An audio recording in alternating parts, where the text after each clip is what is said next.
And here we are, ready to show off the fun part of the Zodiac, the king of the Zodiac. It's going to be Liddy Kitty. When an organism is under stress, it starts to leak out some of these biophotons. It leaks its light.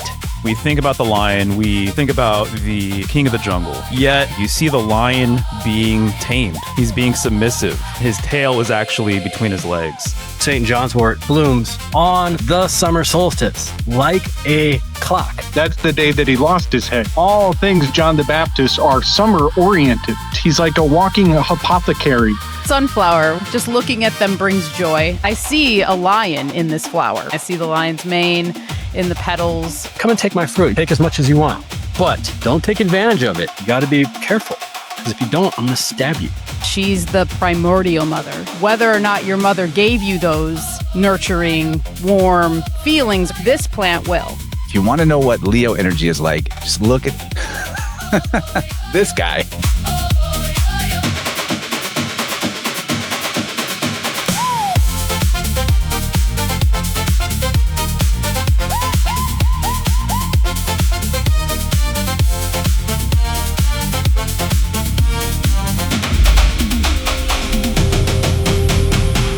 All right, everybody, do it with me.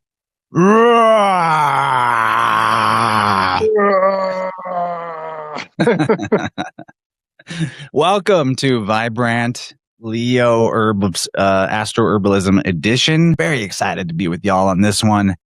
Thank you, everybody, for being here. Thanks for hitting like on your way in, sharing the stream with people that you know like plants and like astrology and like fun. Especially fun. And here we are, ready to show off the fun part of the Zodiac, the king of the Zodiac. It's going to be Liddy Kitty, as the kids say. I don't know if the kids still say that. A few years ago, I heard kids say that. So welcome. I'll just kick it over to Michelle and Mario. How have you guys been? What's up, everybody? We're doing good over here. Leo is a fun sign to talk about. The strength card is very interesting. Curious to hear you guys' comments about everything. Right on. And what's up, Kyle? Hey, congratulations, Mr. Chance. 100 episodes of the Vibrant. Dude, I'm honored to be here. It's nice to be in this little pride of lions we got here, and I'm really happy to be a contributor to this amazing show. 100 episodes. I go back very frequently, and I listen to some guests. I listen to some from a couple years ago, and there's just always good stuff on this show. As we're about to kick off talking about Leo as a symbol, as a sign, I think nothing else need be said that other than if you want to know what Leo energy is like, just look at the box under me. This guy brings the fun, brings the enthusiasm, always keeps the ball rolling. Gabriel, we appreciate and honor you, my friend. Thank you. I'm honored, and I'm so stoked to be here. It's been a little too long already. I love you guys so much. And I got some wonderful gifties in the mail. Kyle, you stud. I got a package for my birthday from Tippecanoe Herbs. And man, am I blessed, man. I'm so super blessed. I'm going to show off some of my goodies. I got bay leaf hydrosol. Yo, the hydrosols are a must. Gotta have some of those. I particularly like the rose hydrosol for before I go on the camera. It's like you spray your face with the essence of Venus and you're just like, yeah, I got a glamour on. You know, it like gets rid of like the tired eyes, tightness and like bagginess. It just sort of washes all that away in a very comforting mist. The lavender one's also really good. If you get a little burned in the sun or like an actual burn, clear that right up. So the hydrosols, got to promote that. Yeah, right. A distillation of the bay leaf, and it takes all the aromatic oils and makes a colloidal suspension in the water, and it has that word sol in there. So there's a solar energy to the water as well, and especially with bay leaf as well.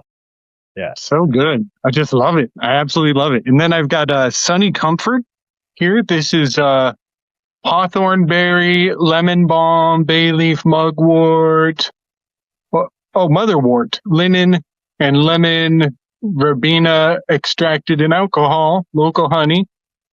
And then I also have Apollo's Radiance was gifted to me. Man, I feel so glamorous. I feel so glamorous. Thank you, brother. This one is nice. Should I put this in my beard? Because that's the first thing I did. It's anoint whatever thy wish, I guess. Yes. This is really good stuff too. So thank you so much. I'm blessed to be a part of this little crew. Well, since we were showing off the goodie bags from Slick, it's a good idea to just remind everybody that if they are interested in some of those medicinal treasures that Kyle and his family and his employees are producing, pop over to Tippecanoe Herbs. You can use the InnerVerse code as a coupon code, InnerVerse, 10% off, and you support the show while you're at it. I recommend everything that Kyle has ever sent me. All really good stuff. Much appreciated, bro. Yeah, he's hydrosolid right now. I've been known to do it in the middle of the show. It's very refreshing. Okay, so I guess we'll start on talking Leo symbolism. And for that, I will go ahead and prepare the slides. But man, this is just definitely a fun energy. That's like the best descriptor of it. But it's fierce. It it doesn't necessarily apologize very well. Actually, you know what I think would be great? Jennifer clipped this from a guy named the Leo King, who is an astrologer dude. This ought to give us the full understanding of what Leo is all about. So here we go. You know what else? I just got to say one more thing. It's my time. It's Leo time. Okay? Give me my fucking time. Especially after the last 3.5 years. Us Leos got fucking rammed. And we fucking are still here. And we're still fucking cool as fuck. And those Leo risings, I'm not forgetting about you motherfuckers. Let us have our moment here. Okay? Give me my time. We're cool. Yeah, so that's a good introduction to the subject. Just wanted to share some flowers with everybody. Nice showy show of Leo energy here. Well, what do we have there? We've got some calendula and we have goldenrod. We've got Queen Anne's lace in here. There is also some Dyer's chamomile and amaranth. So just wanted to bring everybody some flowers for Leo. Beautiful. Thank you. That's awesome. Thank you so much. There was a calendula on my birthday card also, Kyle. The little cards that you can plant. Yeah. There's seeds in the paper here. Yep, exactly. So yeah. Yeah. Throwing it away, just throw it in the compost and see what comes up. That's awesome. Yeah, calendula, which we covered back in Sagittarius, because it is a very fiery plant, and we were mentioning about the calendar aspect of it and everything like that too, which would also be applicable here for Leo too. Right. So yeah, well, one thing it's bound to come up will be the oil. You know, Leo in reverse is oil. And so that's and of course we're also talking about the cream of the crop, the pinnacle, the alpha. You know, those that shine the brightest. They got to the end of the race. Because at this point, we're coming up on the harvest season. It's like, if you made it this far, you're going to be hot, sweaty, like really worked, and the resting is just on the horizon. So there's a lot of like, champion status for sure. All right. So here we are. As has become our tradition, we're going to examine some of these classic images from various popular tarot decks depicting Leo in the strength card, or as Crowley's deck put it, the lust card, which I don't know if it's really the right place to get into the whole like number swap from 8 to 11, but to me, it's a weird question. It's almost like a trick, but I think I'm going to let Mario take it away talking about some of this tarot symbolism, because that's definitely his wheelhouse. Yeah. One of the interesting things that always kind of hits me first is the fact that when we talk about the lion, when we think about the lion, we all think about the king of the jungle, right? Yet in the two classic versions on the left, the Marseille and the Rider-Waite, what do you see? You see the lion being tamed. He's being submissive, right? He doesn't look like he is fighting back at all. And his tail is actually between his legs. And so this is a really interesting thing that I've noticed in the tarot are these inversions meaningful inversions, right? And so you would think that you would want to have a proud, big, powerful lion. And here you see that this woman is taming the lion. And when I think of this woman, especially in the Rider-Waite version, I think they're implying that she actually is emblematic of Virgo. So just like what you said, Sophia and the Demiurge, I see this image as a mother-child sort of portrait. And so I think that the woman, in particular in the middle, she's symbolic of Virgo, which is right after Leo. So the relationship between Virgo and Leo, I see mother and child, or mother and son, right? So Leo is ruled by the sun. So he is symbolically the sun, S-O-N and S-U-N, right? There's something to be said about Cancer also being related to the mother as well, and Leo being the sun. So on both sides of Leo, it's really interesting. You have this feminine sort of quality. Also, just because I brought it up, but Cancer and Leo right next to each other, right? It's really interesting. Cancer is ruled by the moon, the only sign ruled by the moon. Leo is the only sign ruled by the sun. And you see there that she has this infinity sign just above her head, right? And even in the Marseille, you kind of get a little bit of that symbol within her hat as well. And so to me, this is interesting because this is the 8th card, depending on the deck, right? And the 8, to me, the infinity symbol, very much lines it up, to me, with Mercury. I think of Mercury's run and return, if you will, between realms, between worlds, being the Psychopomp, being the messenger of the gods. And so I think this kind of further solidifies the fact that she actually is related to Virgo because Virgo is ruled by Mercury. And so the lion, in and of itself, symbolically, I mean, so many different religions and cultures have their own take on the lion. I think Krishna was referred to as a wild lion. That you have the Lion of Judah, Christ, right? Even I was just reading that Muhammad's son-in-law is known as the Lion of Allah. And so so many different groups have their sort of correspondence with the lion. Even in Judaism, the Jews have been compared to a lion-like sort of energy or lion-like quality, right? So those are a few of the things that kind of, come to mind immediately. Generally, the card is kind of like taming. It's symbolically representing taming your inner beast. A lot of times, people, just like Crowley's version implies lust, right? There's a sexual energy that could be kind of inferred here.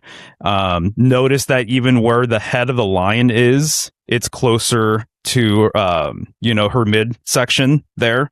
And so you can say symbolically, this could relate to, her feminine sort of nature. And she's wearing white, right? Implying purity and things like that.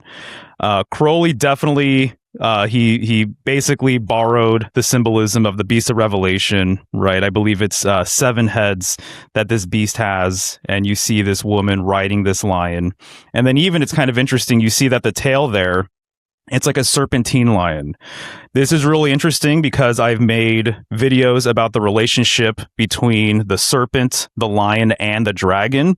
And even the Hebrew letter that gets associated with this card is Tet or Teth, which literally means serpent, or also vessel as well, like a womb, like a container. And so it means both of these things. And when you look at the letter itself, you can kind of see how that makes sense.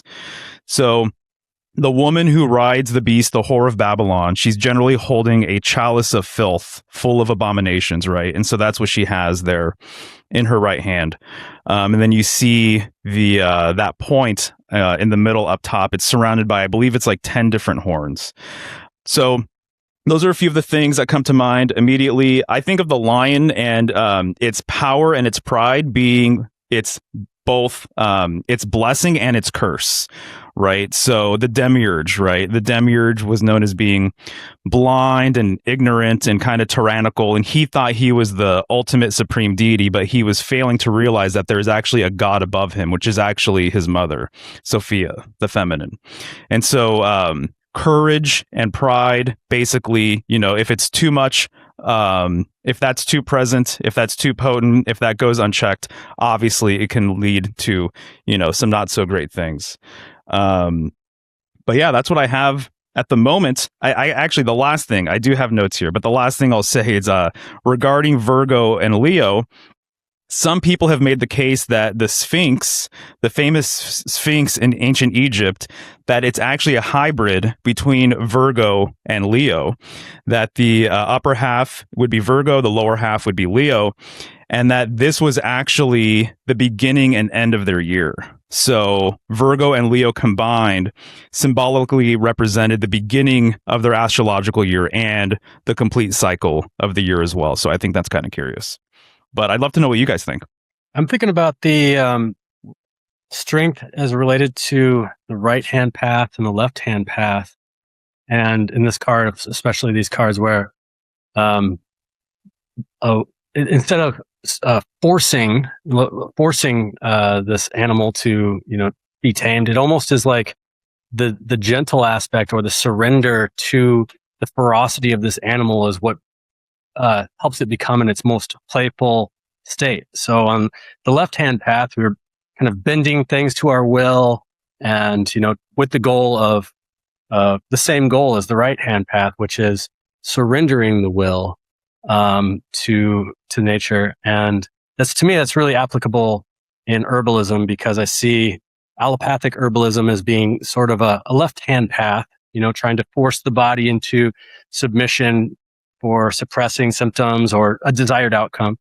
And then the right-hand path, which is having herbs that I think that we'll talk about today that have this way of giving space to allow what naturally the most playful and natural state to occur. And so I see that really presently in these cards here too. Excellent. I love that. And a similar metaphor would be the crook and flail, right? Mercy versus severity. So how are you going to lead your flock? Are you going to lead them gently, right? Or are you going to punish them in a way to get them to do what you want them to do? But yeah, I like those comments, man. All right. Well, let me get our slides back up. And, obviously fire is a theme here. Yes, indeed. Fire and light, right? Very appropriate to talk about. Lion starts with that LI. And so people can screenshot this if they want, or if they're interested in a study packet, they can just message me and I'll send them one. Also available on my site too, but I got a bunch of keywords. The tarot suit is wands. The elemental, it corresponds with salamander, state of matter, plasma. I'm kind of jumping around here. But the main planets, Mars, Jupiter, and the sun. And then you can see some of the iconography, right, associated with fire. And then the creatures, plants, gemstones, mythology, etc. And I'll just cruise through this stuff real fast. But Leo, the lion, obviously takes place during the summer season. Makes perfect sense. It's a fixed sign, corresponds with the sun. Neptune is exalted in Leo. Saturn and Uranus are considered to be in a detrimental state within Leo. The polarity is Aquarius. I know, Chance, we've we've talked about this multiple times, but the Aquarian-Leo connection is absolutely fascinating. There's so many things to talk about with that, which I always kind of gravitate towards the lion, being associated with waterways and fountains and things like that. And also too, the rising of the Nile during Leo season was a thing that's kind of been, kind of baked into symbolism, I would say. Tropically, around July 22nd to August 22nd, sidereally around August 15th to September 15th. It's the fifth house, creativity and pleasure. As you already mentioned, matters relating to the heart. I think it's really interesting in Freemasonry. They have this lion's paw sort of concept. And so it's like, I think it's when your fingers are kind of like bent inward and it almost looks kind of like a cat's paw and they'll put it over their heart, right? The mantra, I will, very, very interesting. And then, of course, the cards, which we've already gone over. And then the cell salt, magnesium phosphate, if you're into that sort of thing. All right. I feel like I'm really happy to start talking herbs. Here we are. This one is so juicy. St. John's wort. Yeah, we have the herbs that we chose are very rich with mythology. The name St. John's wort is because this plant, at least in my latitude, it blooms on the summer solstice. Not the day before the summer solstice. The summer solstice, like a clock. And I know this because every year I do a solstice herb walk where I go out a day before and I do my little scouting and I'm looking for the herbs that I'm going to talk about. And I'm looking desperately for St. John's wort. And I'm like, every year, I guess it's not going to happen. Now I have faith that I'm just going to find it on the solstice, because I always talk about it on the solstice and it always blooms on that day, which is fascinating to me. So the summer solstice has been kind of appropriated in Vatican terms as the Feast of St. John, which is the 24th of June. So in other words, this plant is one of the great signatures of this plant is the relationship to the highest power of the sun. It's the highest power of the sun. And so we could think about that, what the sun means. And just a quick aside here for all of y'all following along and in the audience that's interested in learning about this stuff. We have here some plants that are sympathetic to Leo qualities. We have some plants that are antipathetic to Leo. Some of the sympathetic ones will be have like this enchantment quality. They have these tricks. They have a way of kind of grabbing your attention. They're bold, they're showy. They have a warm and drying qualities. There's brightness, there's gold colors, there's yellow, there's orange. The antipathetic have, we'll see like heart protective aspects, something that is space maintaining, signatures of rhythm, of pump, of the heartbeat, of the breath, of the parasympathetic. The antipathetic will be cooling and centering.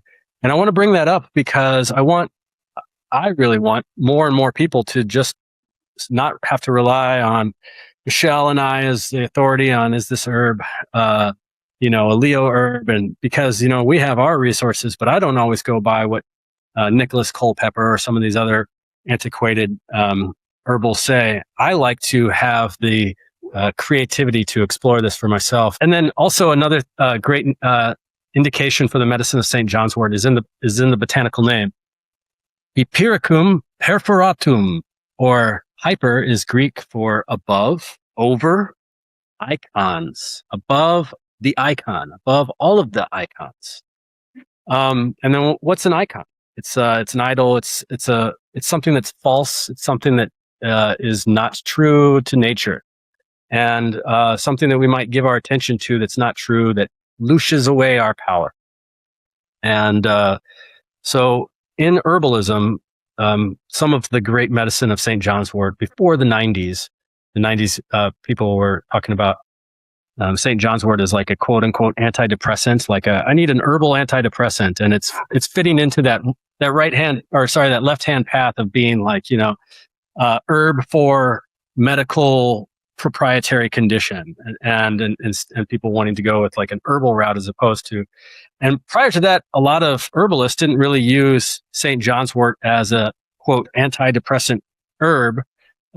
Instead, we think about depression in all different ways. And one of the ways that I would say is like somebody who's lost their light, somebody who's lost their path. Like where's the end of the tunnel, So point A, present. Point B, retirement.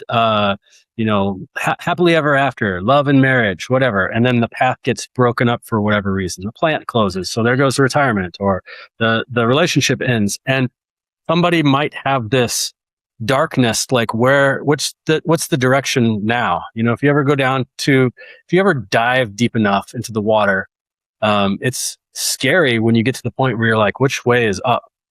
And I really like calling on St. John's wort for finding that light again. And it does have a spiritual light. It does bring in opportunities. It does give people the ability to see that point at the end of the tunnel. And I don't know what it is, but now I have some faith that I can walk in that direction again. And it's really interesting also for a type of depression that I would describe as seasonal affective disorder. That's what people describe it as. Or SAD, as it's also written, SAD. So here's an herb for, being sad. It's very uplifting. It's very light and bright. And one of the signatures I see for that is how the flower has what looks like little fiber optic cables that are frayed off. To me, as in like it's bringing this light information into the body through the nervous system. And this is the primary remedy for St. John's wort in herbalism, is that it's an amazing healer between the relationship between nerves and circulation. So when we have Leo, we're not only working with the heart aspect and opening up and feeling joy and expressing our joy and having the ability to take in all the experience and transmute that into joy, but also working across with the Aquarius axis and the delivery of that, in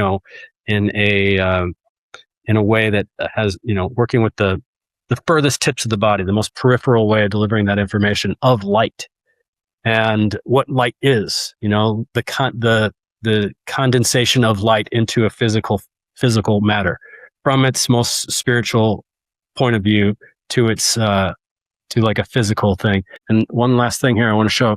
If you look closely at this photo, you could see little holes.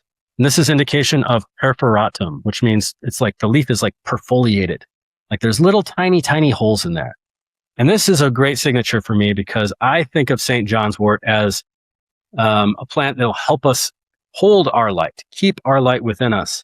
And if you've ever looked at into like spectrometer machines and stuff like that, there's experiments where you could take a leaf off of a plant and put it into this spectrometer camera, and you take a picture of it, and it looks just like a regular leaf, and it's measuring the biophotons.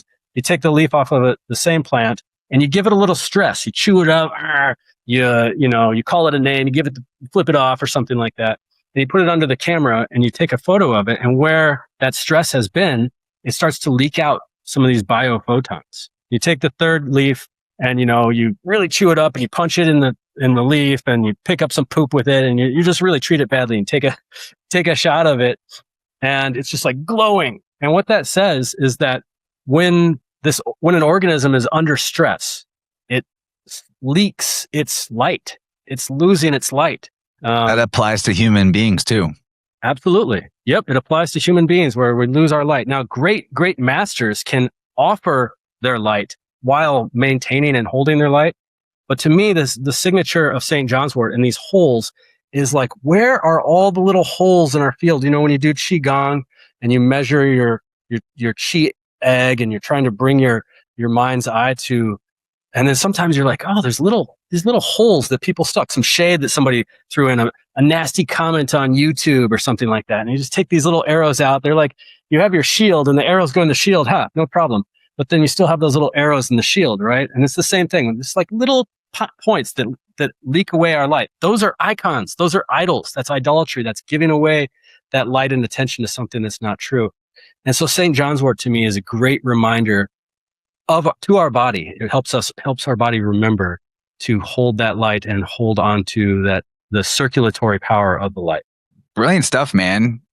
Particularly interesting that you brought up the biophotons thing and about perforations in the aura.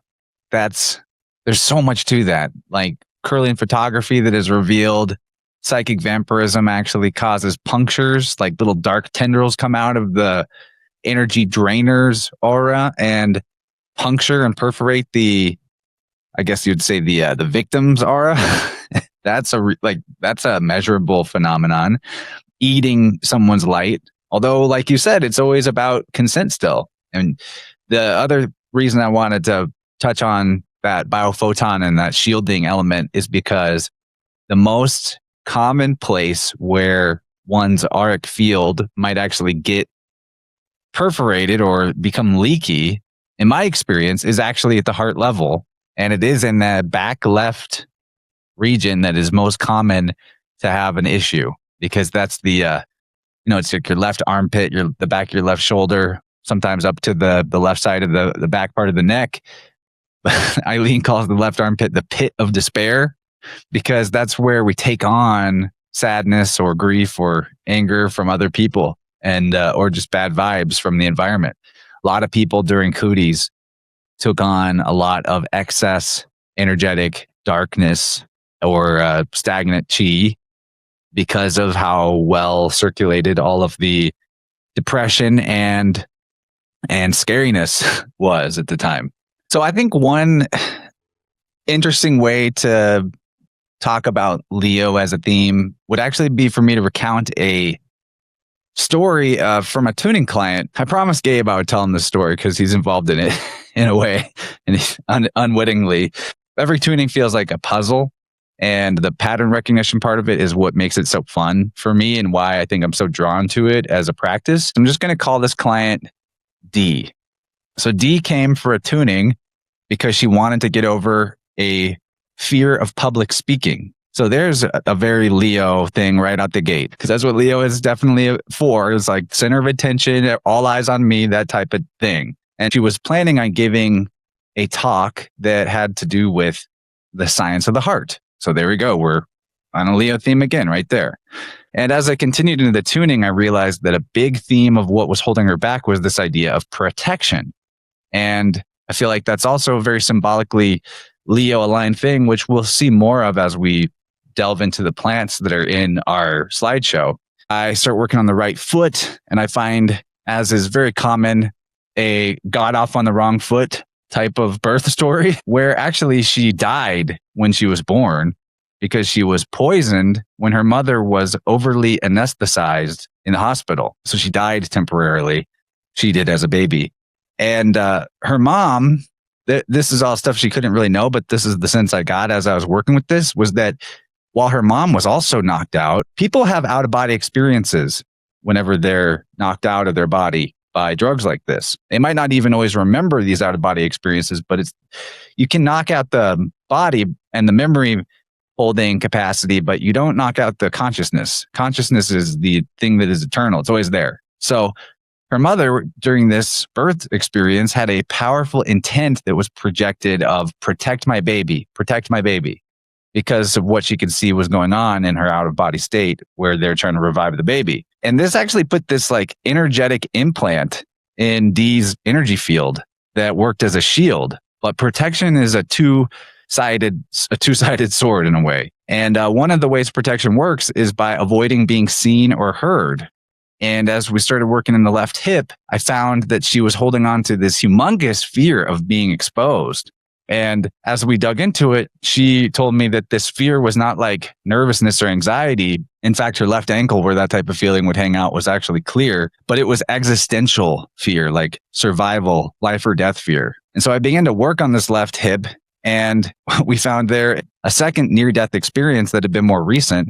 So Dee is actually 74. So she's had a lot of experiences in life. Really interesting and very strong lady. And when I found a second near-death experience, it was that a holistic dentist had fucked up a tooth extraction and she lost a lot of blood. And later on that evening, she fell unconscious and busted her left hip, which is why she'd had to have a surgical implant there. So she basically had like another experience of being anesthetized in a near-death experience, like unconscious, dead to the world temporarily, a repeat of the birth trauma that was triggered. So I kept going with the left hip because there was so much going on there with this like protective shield. And I found this is where it gets interesting. I wasn't looking for this, but something told me to check further away than the 6 foot space at the left hip because it was such a strong resistance going on. And I found a stuck ancestor on the far outside of the left hip at the root level and immediately got this like download that this being, it was a grandmother, and that she'd been depressed in her life due to being extremely introverted and shut in and paranoid. And then I asked Dee about this, and she confirmed that her grandmother had grown up in Russia during the Bolshevik takeover and communism, causing her to have extreme paranoia. And when her family fled to the US, she never fully integrated or learned the language very well and was kind of a shut-in. So all that story fit.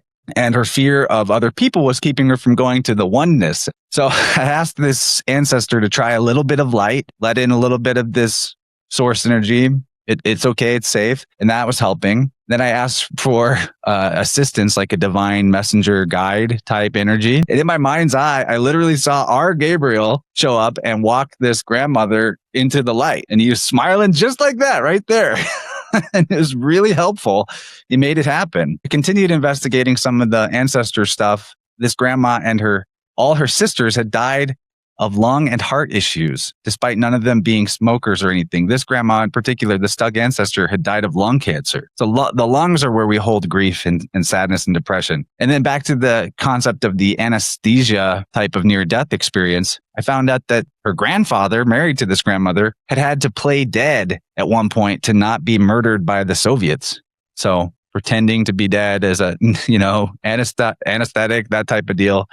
Really wild. So we started working on the left side of her heart chakra to deal with stuck grief and sadness that was part of this ancestral pattern. And I found the point of trauma where her grandson had been born with no left ventricle in his heart, so left side of the heart where this grief stuff is at. It's an ancestral pattern. This story just perfectly reveals how ancestor trauma, until it's rectified, will repeat thematically, generationally, until someone really deals with it and clears it. So this grandson, sadly, he died at 6 years old. And when I asked his name to invite his spirit into the session to assist us, I found out that his name was Aiden. So clearly this being's role was to aid the family's stuck grief energy and help them feel it and express it. So I just wanted to share that tuning story because I feel like it's so fitting to, the overall theme of this. And it was just one of the most interesting tunings ever. So not all tunings are that intense, but they all have the potential to go that far. It's just what you're ready for as a soul in the moment that we get into the work is what gets revealed. So yeah, that's my big story. Yeah, Michelle, do you want to add to our St. John's wort? Look, I bet you do. Oh, yeah. Well, Kyle, that was great because I always love how you focus on the not typical things that are usually always talked about, because I love how you bring up the depression thing, and it's always shoved in. St. John's wort's the first one that goes, but for people too who are looking to use it that way, and if you are on any kind of medication, don't just stop your medication and then start taking St. John's wort thinking that it's going to take the place, because you may have to wean off of something and stuff like that. So just be cautious with that. It's kind of what I like to tell people too. I really love using this plant fresh as well. I think when you're making St. John's wort medicine with fresh plant matter, you're going to get a very scarlet, deep red oil. Kyle demonstrated this in his Leo box. He had a post about the oil, the St. John's wort oil that's in his anointing oil, and it's red. And it should be red. And that is the hypericum that you're seeing coming from that plant. And you can get it when it's dry, but it will never be as potent, in my opinion, because those essential oils, they really diminish once you start drying it. But you could dry it and use it for tea and things like that. I just think it's more effective with when it's fresh.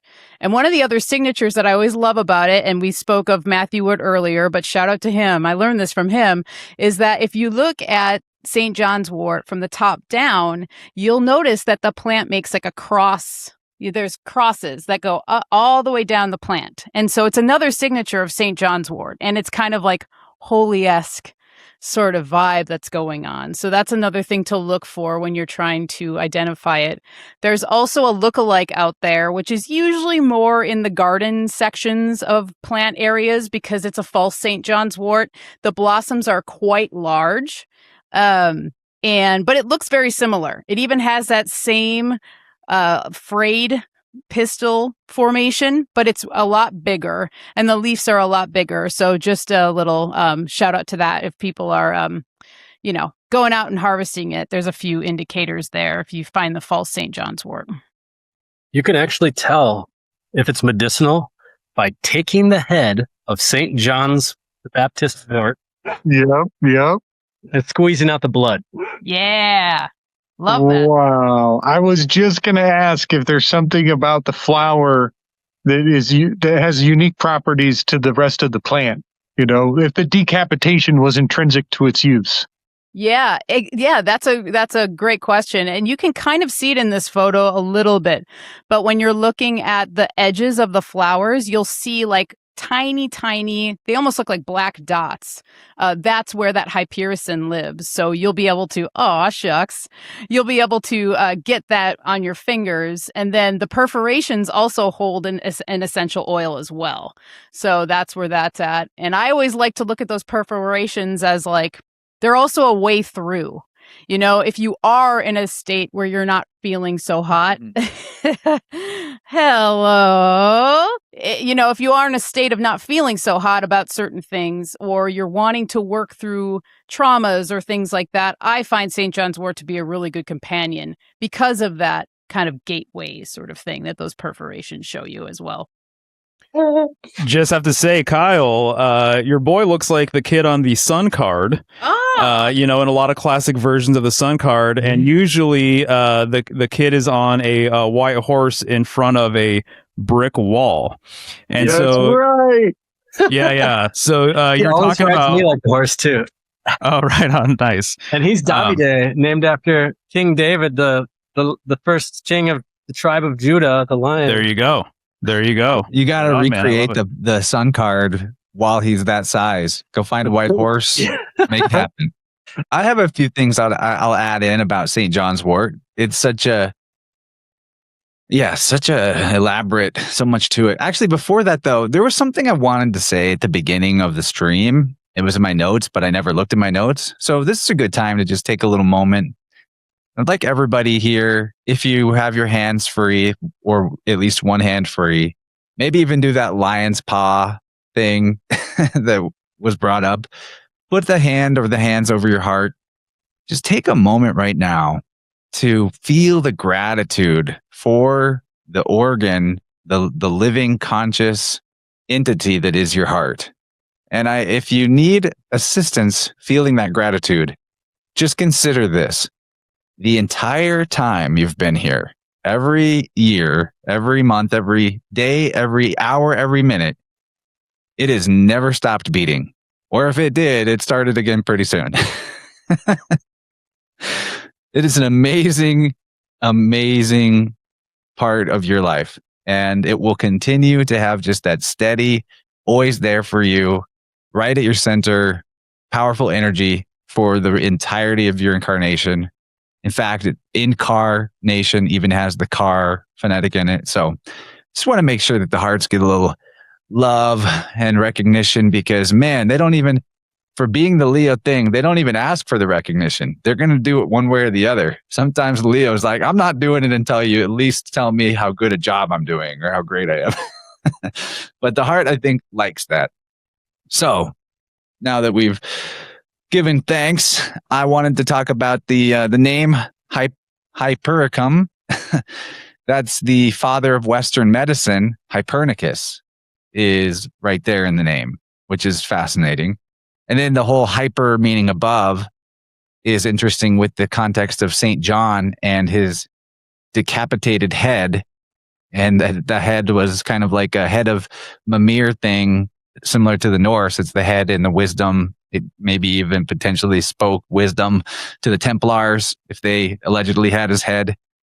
And that whole etymology of hyper and icon, like above the icon, is possibly derived from an ancient tradition of hanging St. John's wort over pictures, typically religious pictures or spiritual in nature. And they would also hang it over door frames.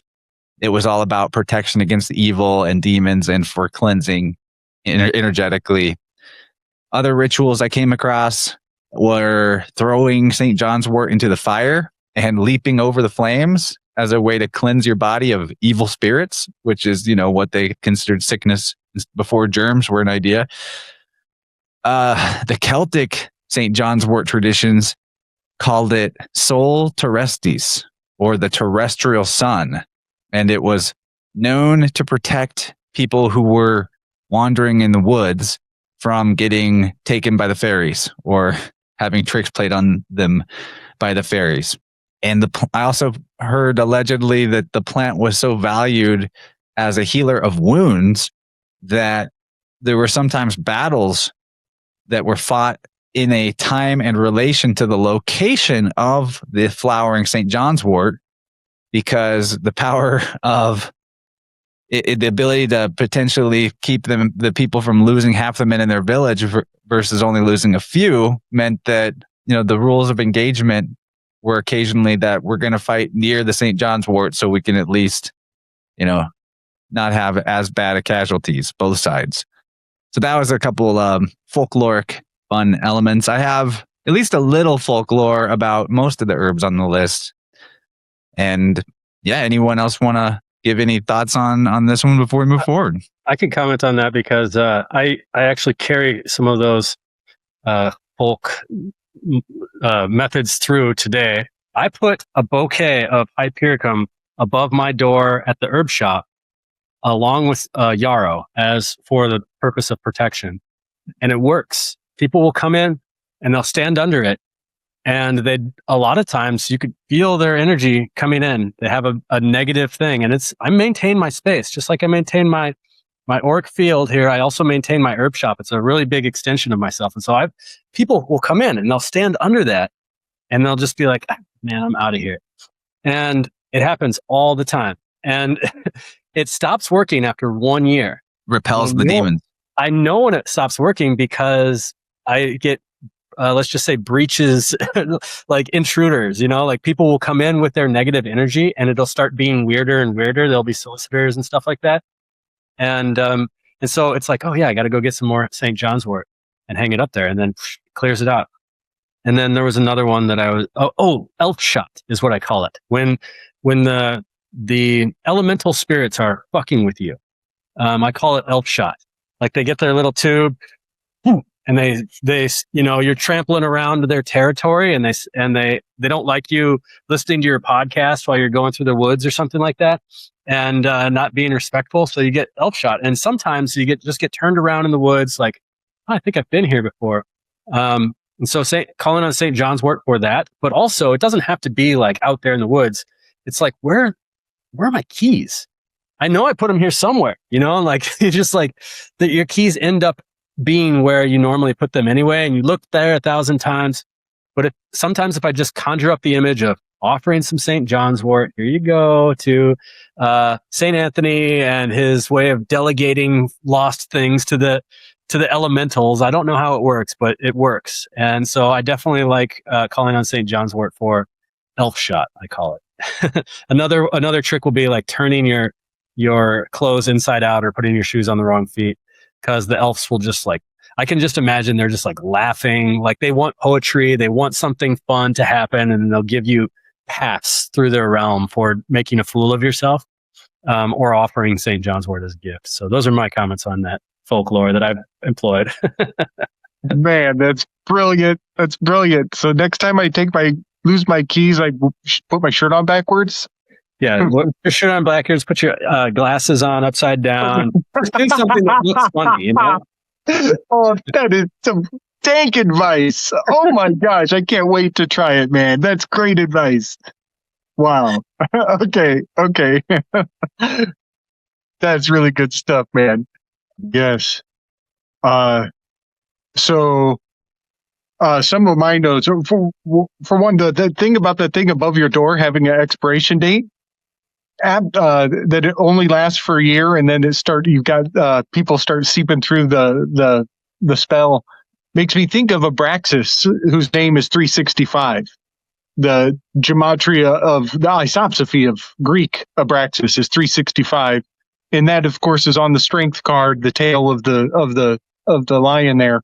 But that's actually that's just, you combine Leo with one of its minor decans, which is Hydra, and you've got a lion-headed snake god. Hydra plus Leo gives you Abraxas right there in the minor decans of the Zodiac.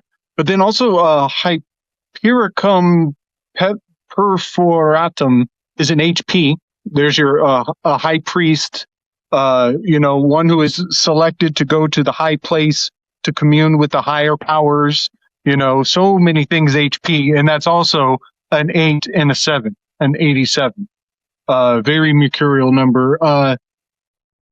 And also, so June 24th, right? That's the solstice. That's the pinnacle of the Analema.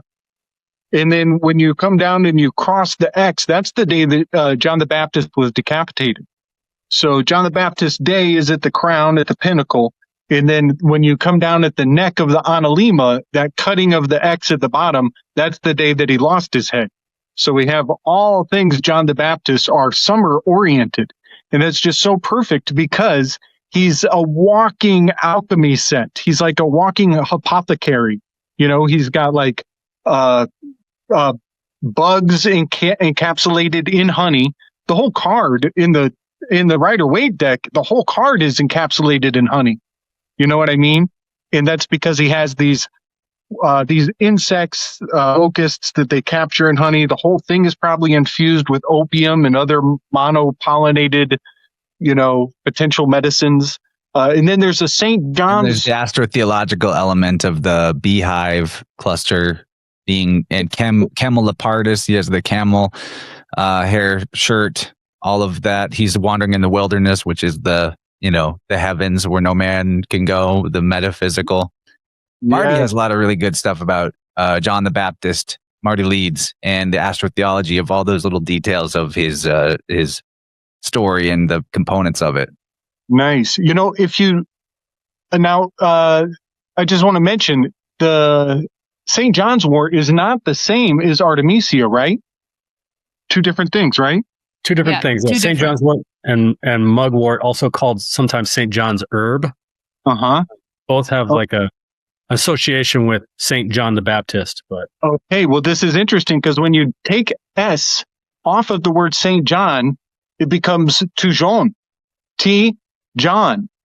And Tujon is one of the ingredients in absinthe, which I think is Artemisia, right? Am I right? Tujon is Artemisia?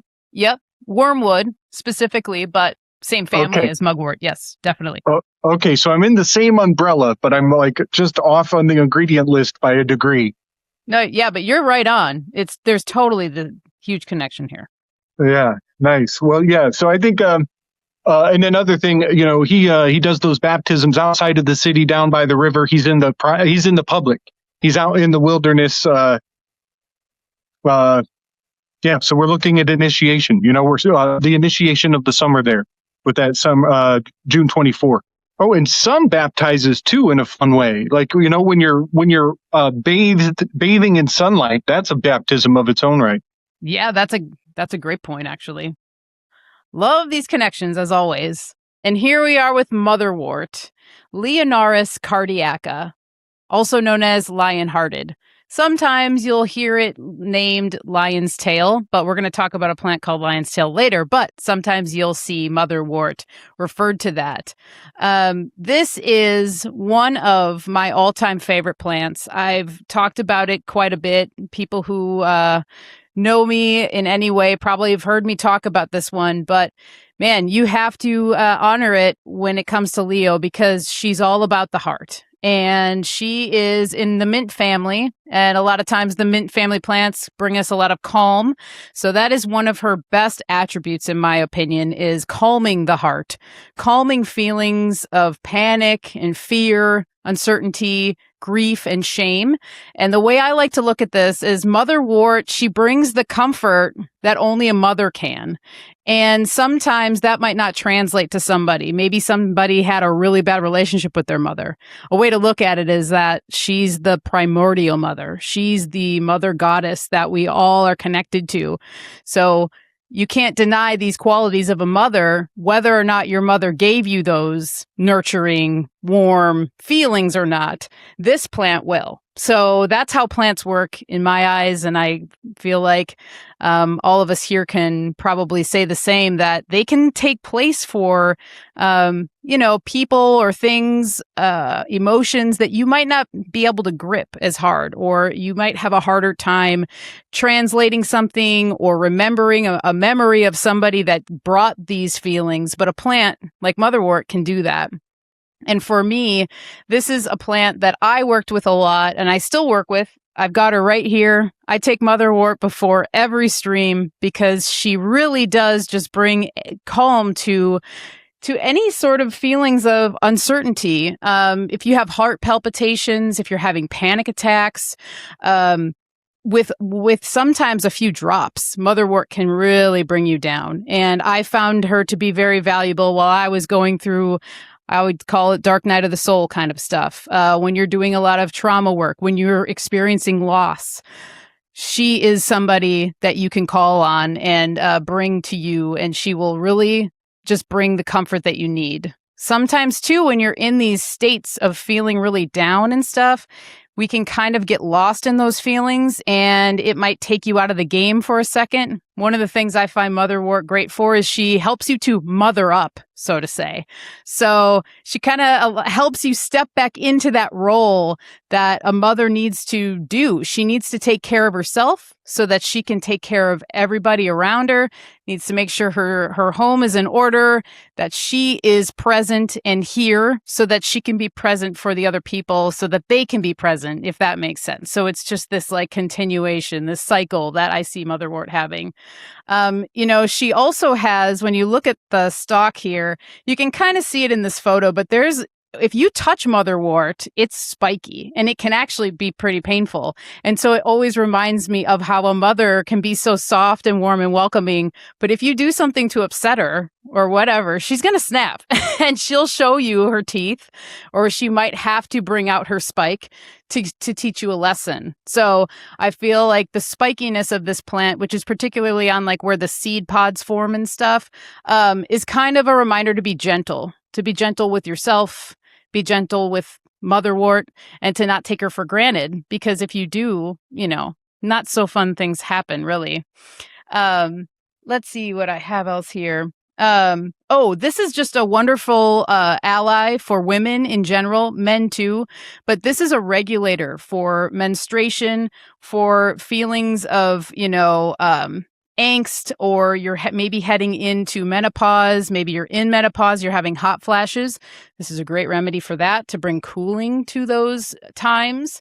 And I find it really just to be very bitter. It is bitter. I don't find that only. It's just bitter. That is the fact of the matter. So not very good as tea, but taking this as a tincture can also help stimulate digestion and things, can help relieve bloating, gas, all of those things that kind of come along with maybe like ovulation, PMS-y kind of times in life as well. Can sometimes cause flooding. So if you're a lady who tends to bleed a lot when she is menstruating, you might want to taper off on Motherwort, before your period or during your period. And shouldn't be taken when you're pregnant, because it's an emmenagogue, which we've talked about before, which brings warmth and heat and blood to the pelvic region, which is one of the reasons why it's really great for, helping to ease cramping as well. I want to share some kind of personal stuff about Motherwort. Mm-hmm. So we haven't talked about, I haven't brought this up on any streams or anything, but you may, if you've been following for a while, remember me getting pretty excited because me and my wife Jennifer were expecting. And in, I think around the early 20s of July, we had a kind of an accident that caused us to lose the pregnancy. And obviously there's a ton of feeling of guilt and sadness about that, particularly even more difficult for my wife, who had, the bodily aspect of it going on as well. And Kyle sent us a really generous package of a yarrow, hydrosol, and particularly great was the yarrow and Motherwort tincture that he gave.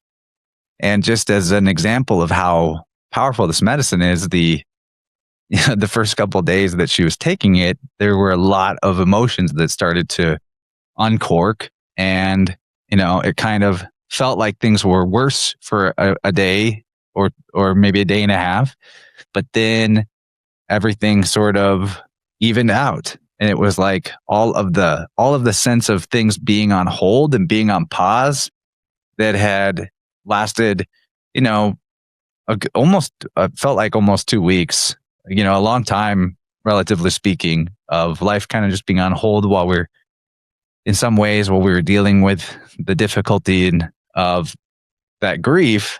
A Motherwort seems like it just helped us finish what we needed to go through. Not that there won't potentially be little aftershocks and ripples, but it was an extremely good healer. Extremely good. We appreciate that medicine, Kyle.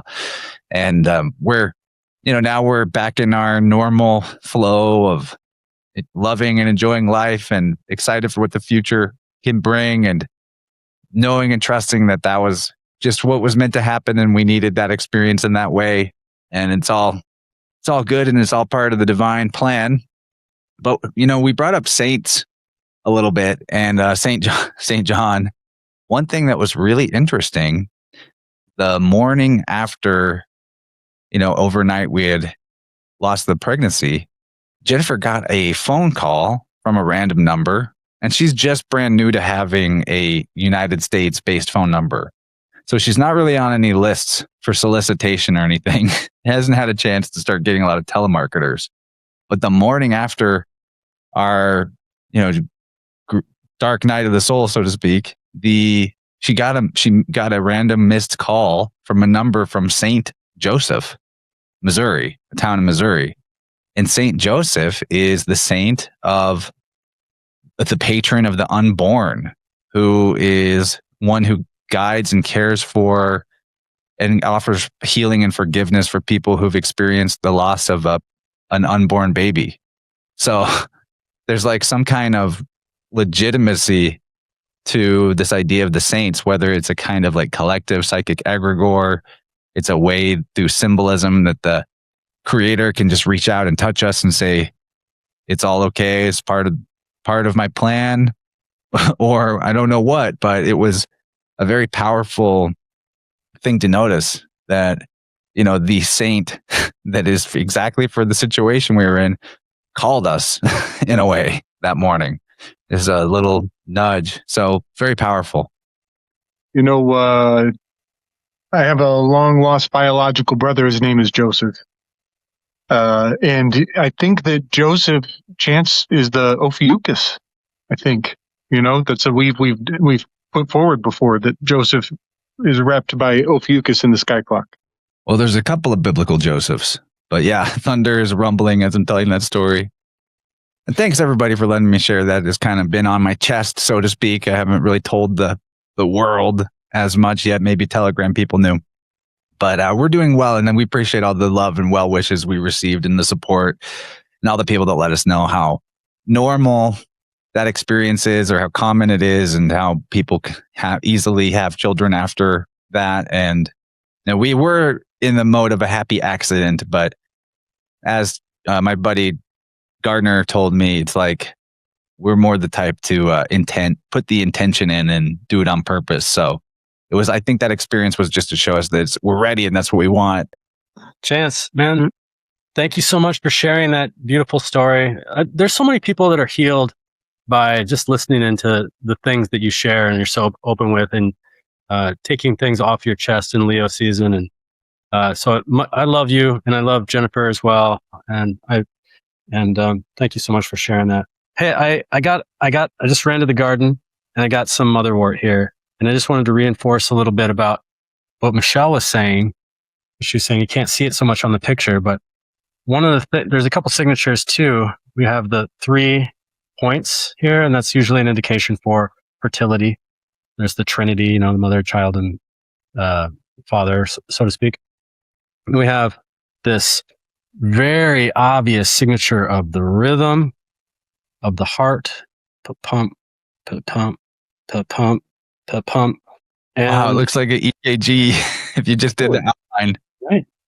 Yeah. That's crazy. As you see it up here, we're in flower, beautiful Venusian, little pink flowers. And as we get down here, like these little spiky balls, they're not going to make you bleed, and they're not going to sting you like nettle. They're corrective.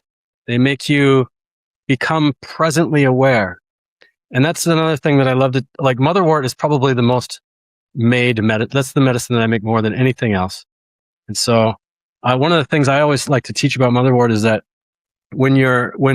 this is a plant that I call time out of mind for people who are thinking about something in the past and it's presently affecting their physiology. They're thinking about, they're giving their body the signal to fight or run or assess.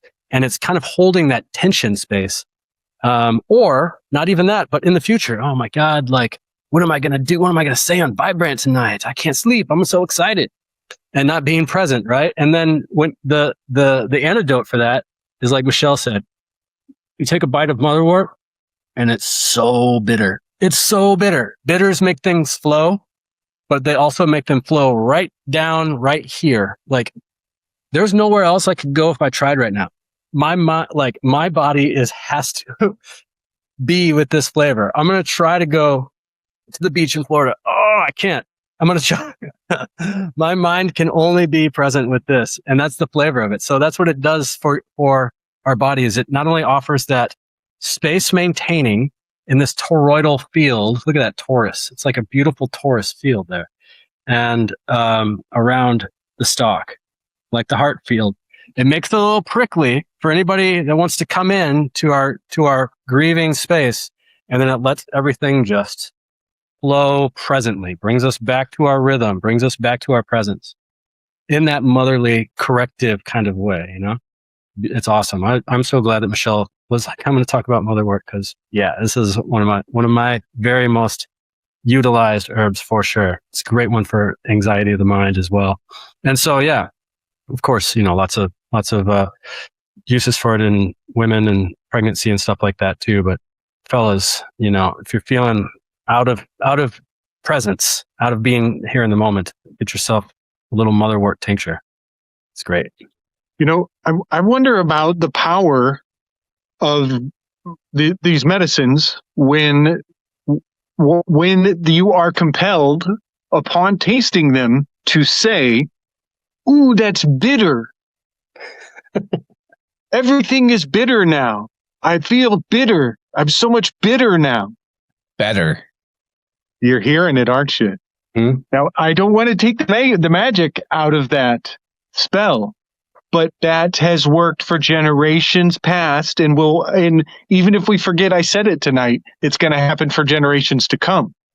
That a person they are experientially confirming that they are experiencing bitterness in that moment. I just wanted to say that. And we want to walk away because it may be better not to focus too much on the magic.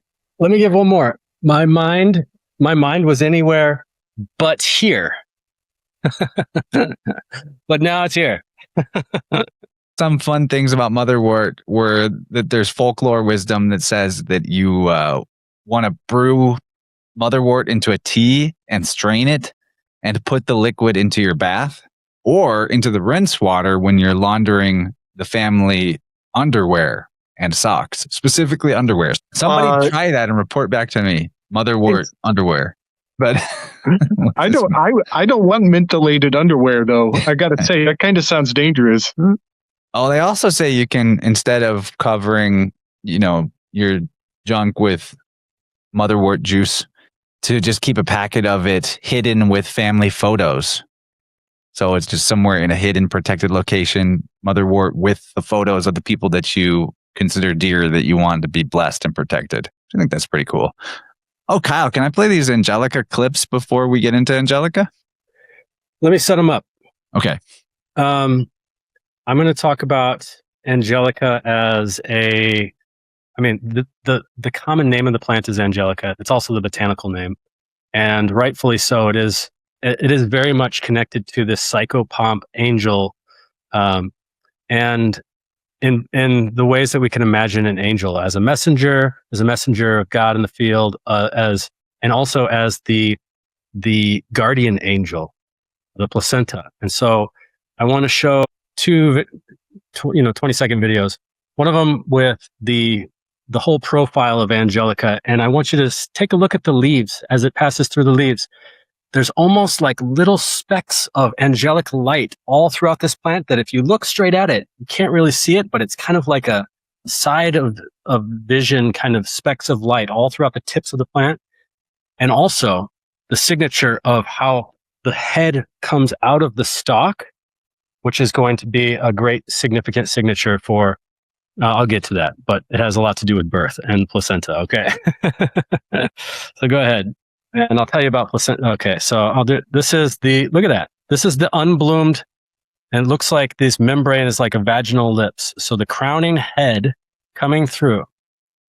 Angelica, you see the purplish stem. This is Angelica archipurpurea. And the purple stem is a great signature for stagnation of blood, movement of blood, which is one of the greatest virtues of this plant. It moves blood. If you just get a glimpse of the leaf, you can't really see it so much on this one, but every once in a while, it just catches the light and you see the little tiny glimmers at the termination of the leaflets. And you'll see that especially more in the other one. So here's a story about, here's Angelica in its beautiful conical stalk and moving down to the leaf. Oh yeah, there's just little glimmers of light there. It's really, really subtle. And maybe in person, you would see this much better. This plant gets 7, 8, 9, 10 feet tall. It is angelic on the field, very angelic on the field. And it has a lot of connection with the angels. In fact, the name Angelica comes from copy and pasted history accounts. There's so many people that are guilty of that. You see those little tiny little specks of light that are moving through. Basically the copy and pasted account is once upon a time in the Black Plague of Northern Europe, man or woman or living person came in contact with maybe an incarnation of the angel. The angle of the sun was just right. What is that bright, beautiful plant that's just so big and showy? And it was supposedly the incarnation, the staff of Archangel Michael coming down to say, I'm going to fix this plague. Well, in your previous Vibrant episode, you guys really did a nice little you brought a lot of suspicion to what the word plague could be. This isn't me in my herb walk. I just thought Leo energy, show me and me, pointing to the size of the stalk here.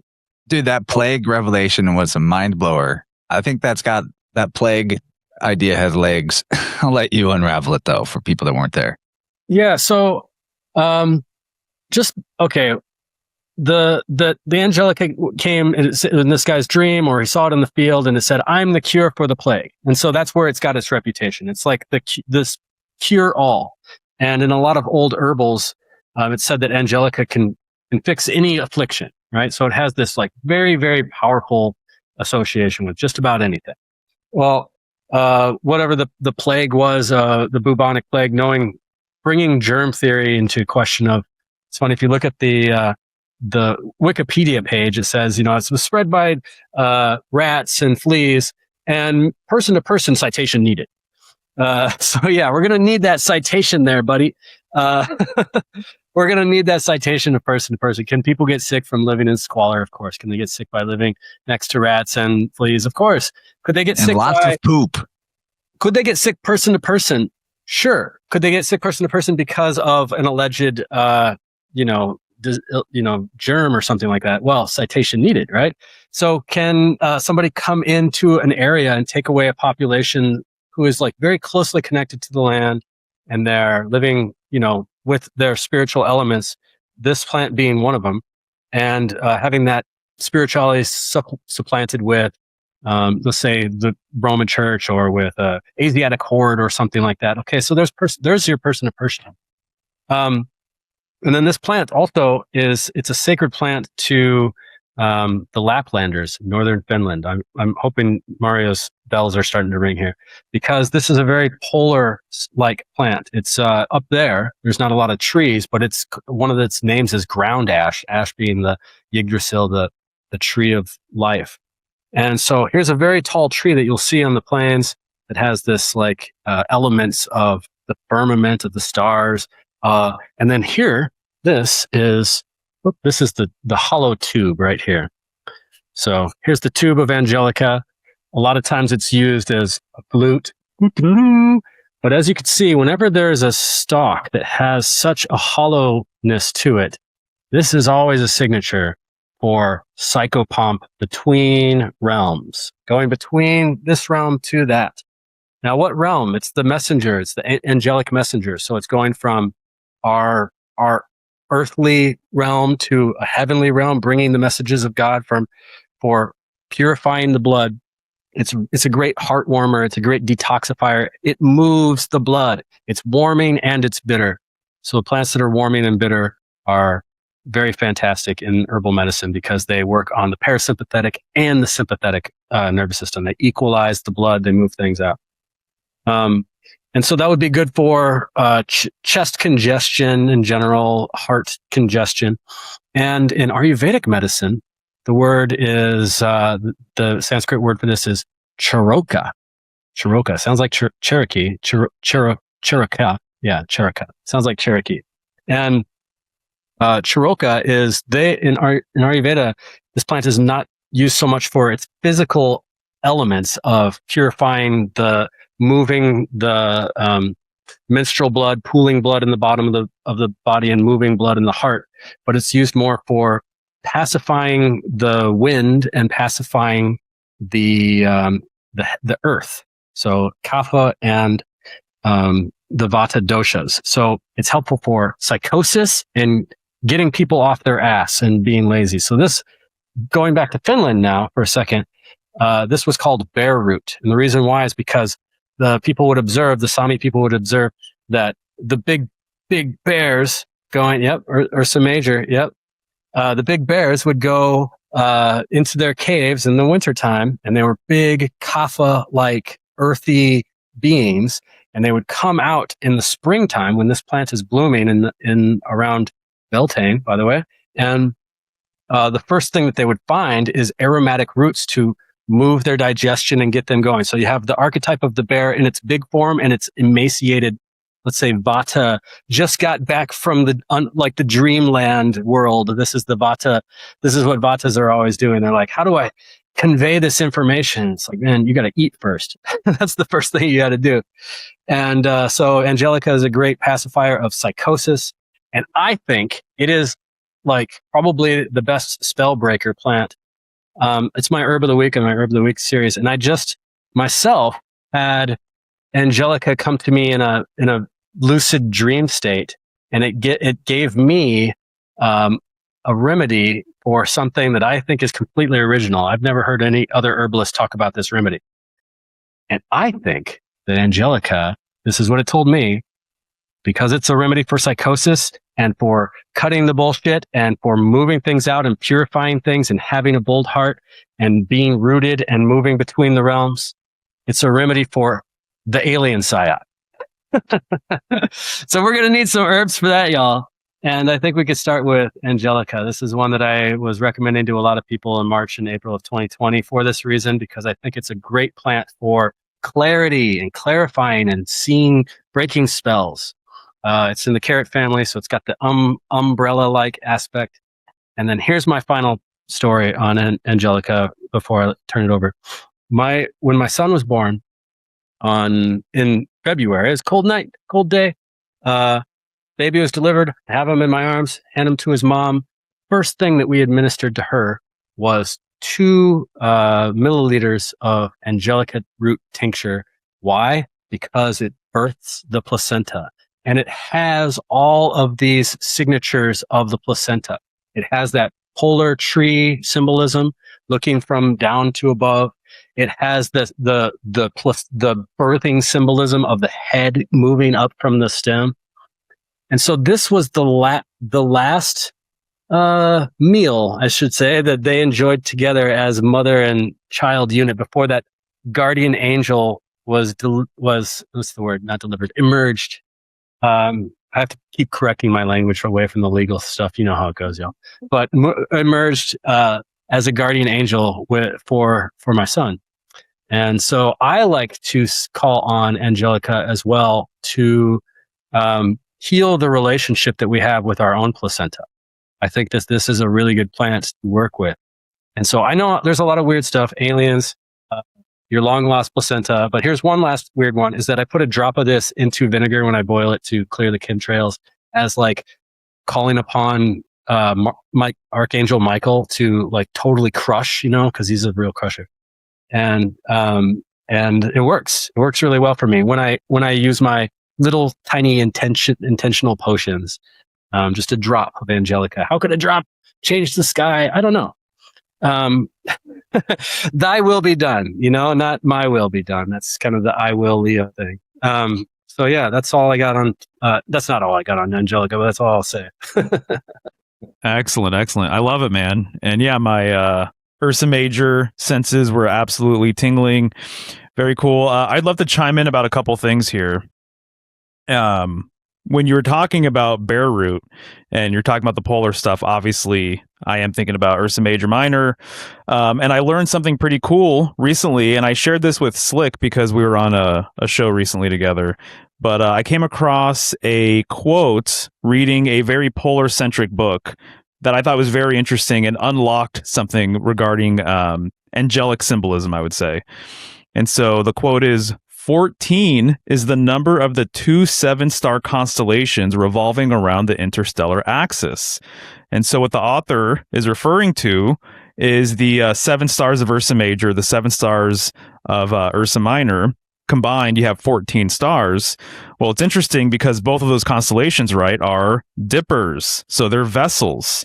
And the number 14 relates to the Temperance card, which what do you see in the Temperance card? You see an angelic figure. And what is she doing? She's pouring one vessel. She's pouring liquid from one vessel to the other. There's one above and there's one below.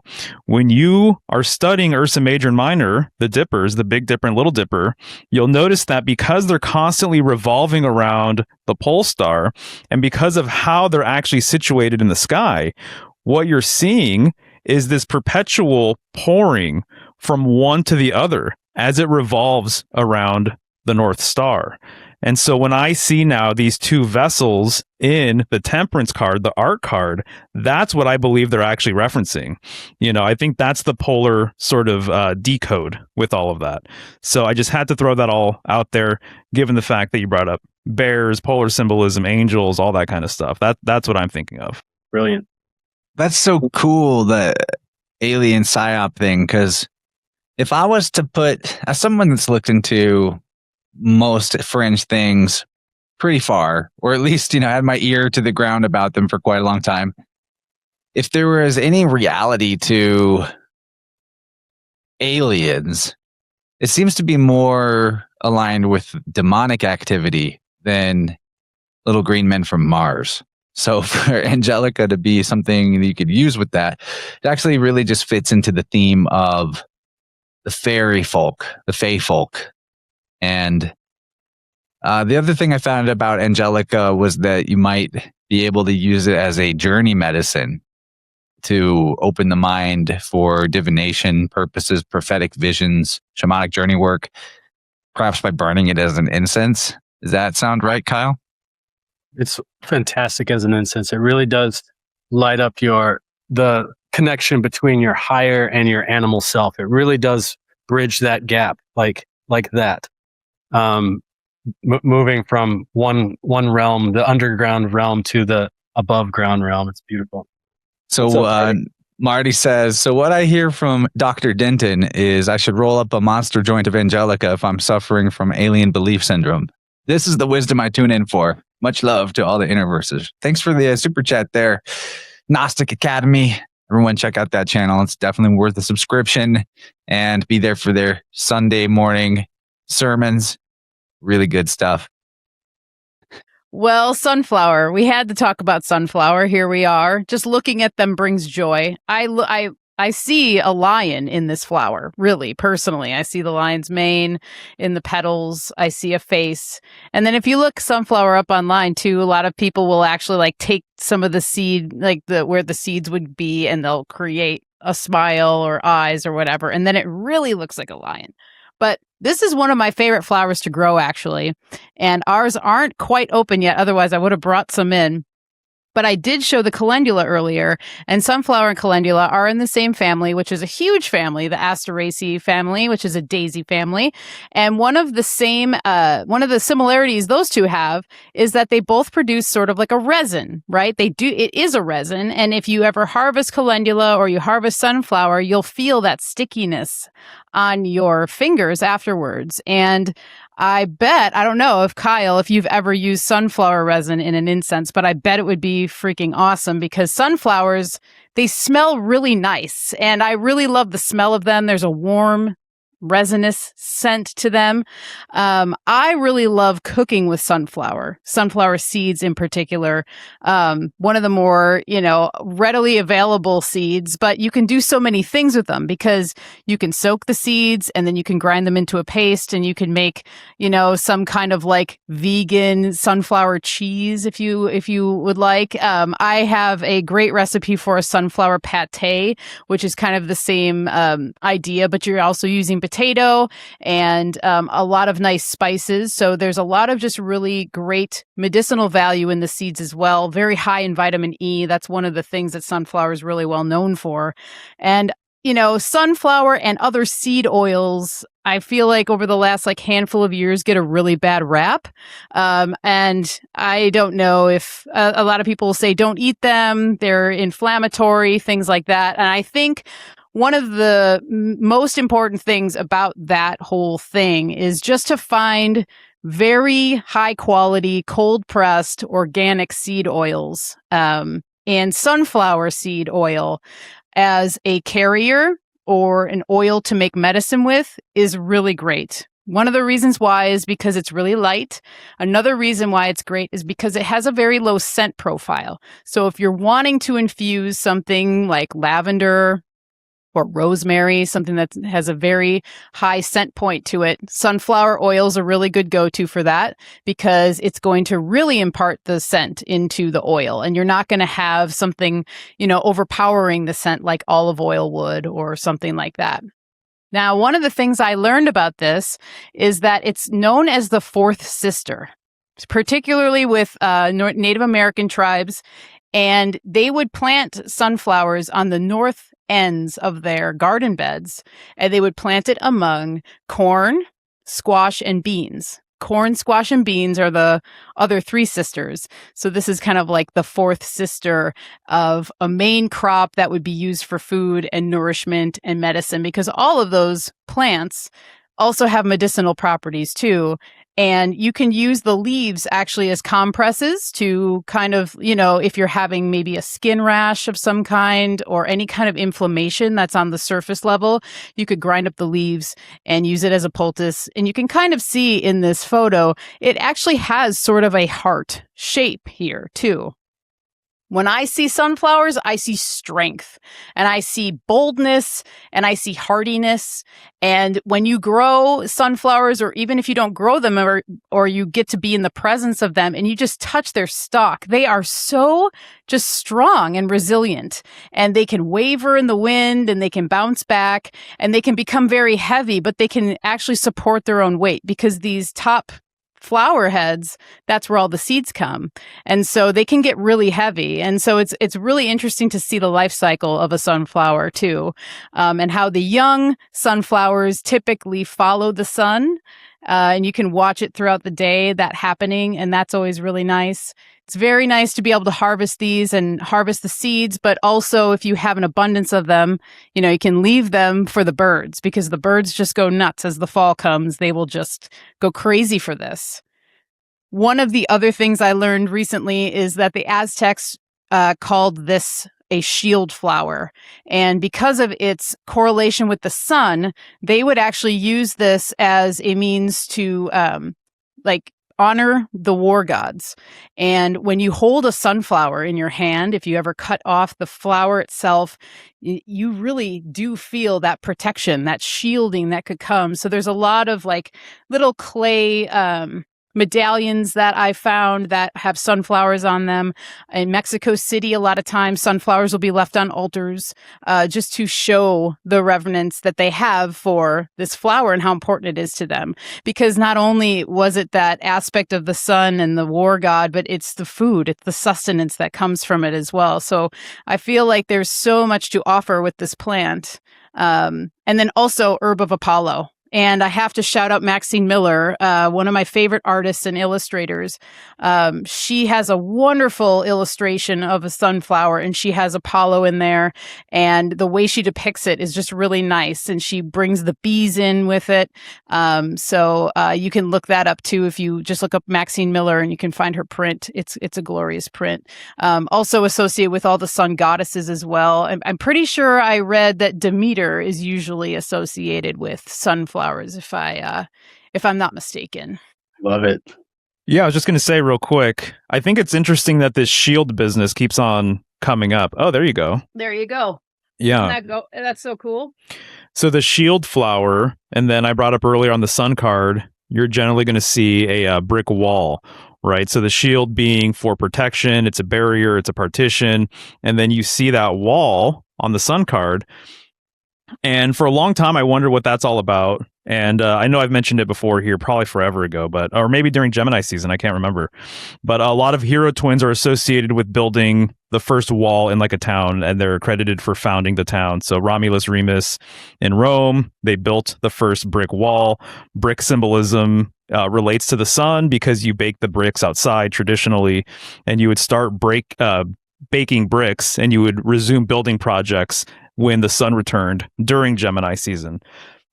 And even it's not uncommon to see two children, like brothers or twins, in front of this brick wall in older versions of the sun card. Very much related to the Gemini twins, in my opinion. So sun symbolism and Gemini, completely related in so many different ways. And then I'm just kind of reminded of the glyph of the sun, right? The common glyph, which is a dot. It's the circumpunct. It's the dot with a circle around it. I've always said that I think that this is actually a polar symbol that was turned into a solar symbol, but regardless, that outer circle very much reminds me of that same partition, this same wall, this same sort of barrier, in a way reminds me of Saturn and how Saturn is the end of the line under the traditional planetary system. So Saturn is related to walls and keeping things in, and it's like symbolically, I think, like the shell of an egg is very Saturnian. The walls of our home and the roof, very Saturnian, right? Keeps things in, keeps things out as well. And so I'm just kind of noticing and appreciating this shield business, this protection business, keeping things out, keeping things away. And so when she said that it used to be called the shield flower, I'm like, oh man, there's like a few things going on here. So I don't have it all completely figured out, but just kind of acknowledging it for what it is and from what I can gather. Oh, I was just going to say there's another slide after this to just demonstrate the spiral of life that is just like so prominent in this flower, which is Ooh, yeah. That's what I was going to mention. If fire signs, if Aries is the ignition match spark, and if Sagittarius is the wildfire, Leo being like the hearth that when you give it attention, it also reciprocates kind of energy backwards. It has this radiance. And so this is why I love growing sunflowers, or just looking at sunflowers in general, is you could stand in front of a sunflower and just be mesmerized and entrenched. And also and there's going to be a bee on it, just doing the little dance, moving around in this pattern. So it's so cool to watch and be around. It's a very, very, very Leo herb for sure. The other thing I was thinking about too with sunflowers is that as a medicine, sunflowers are really great at relieving damp, cold states in the body. So you could say something that's like, especially in the skin, because going back to Leo oil access, previous herbs we had, St. John's wort, all those little holes in it are traps of oil. The bare root, or Angelica, is a very oily plant, which is why it's good for the vata. And this plant is really, really oily. That's why we get sunflower oil. And so if somebody gets a chill, And this is a summertime cold. What happens is warm oil, in case people miss that. You're warm, you're sweaty. A rain comes and your pores, which are open for sweat, now all of a sudden they get you have like a different type of pore that produces oil, and the oil comes up to like insulate your body, and it can get inside of your sweat glands and kind of clog things up. That's what I would call a chill. And so somebody's ventilation system is kind of gunked up from their own sebum oil. A great remedy for that is eating some sunflower seeds, or just getting some sunflower seeds from the gas station, at the Shell gas station, in fact, and throw them in some water, even if it's just like the 50-cent sunflowers. Throw them in some water and make an infusion of them, unsalted preferably. But the sunflower, so iconic of summertime. The boys of summer, baseball games, spitting out the sunflowers. Just you're just watching. You're watching people do their thing, and at the same time, you're kind of getting something out of giving your attention to it. I think sunflower is a great iconic flower for that. Seems like every major flower has got some Greek god getting it on with some nymph, and then things don't go well and they get turned into a flower. Sunflower is no different. There was an Oceanid nymph called Clute who had a little affair with Apollo, and eventually Apollo got bored with her and wanted to go on to his next conquest. So Clute goes and finds the father of Apollo's new boo, tells him about their relationship. And this father is like, well, I'm not going to let my daughter just be played by this, pimp and sun god. And so he forces his daughter to break up the relationship. Apollo gets pissed off, and so he turns Clute into a sunflower. And so it's kind of like a unrequited love story, because she continually follows his movements forever. There's a lot of stories like that in Greek mythology. It's like, you got a flower? Well, we got a story about how the gods were promiscuous and vengeful.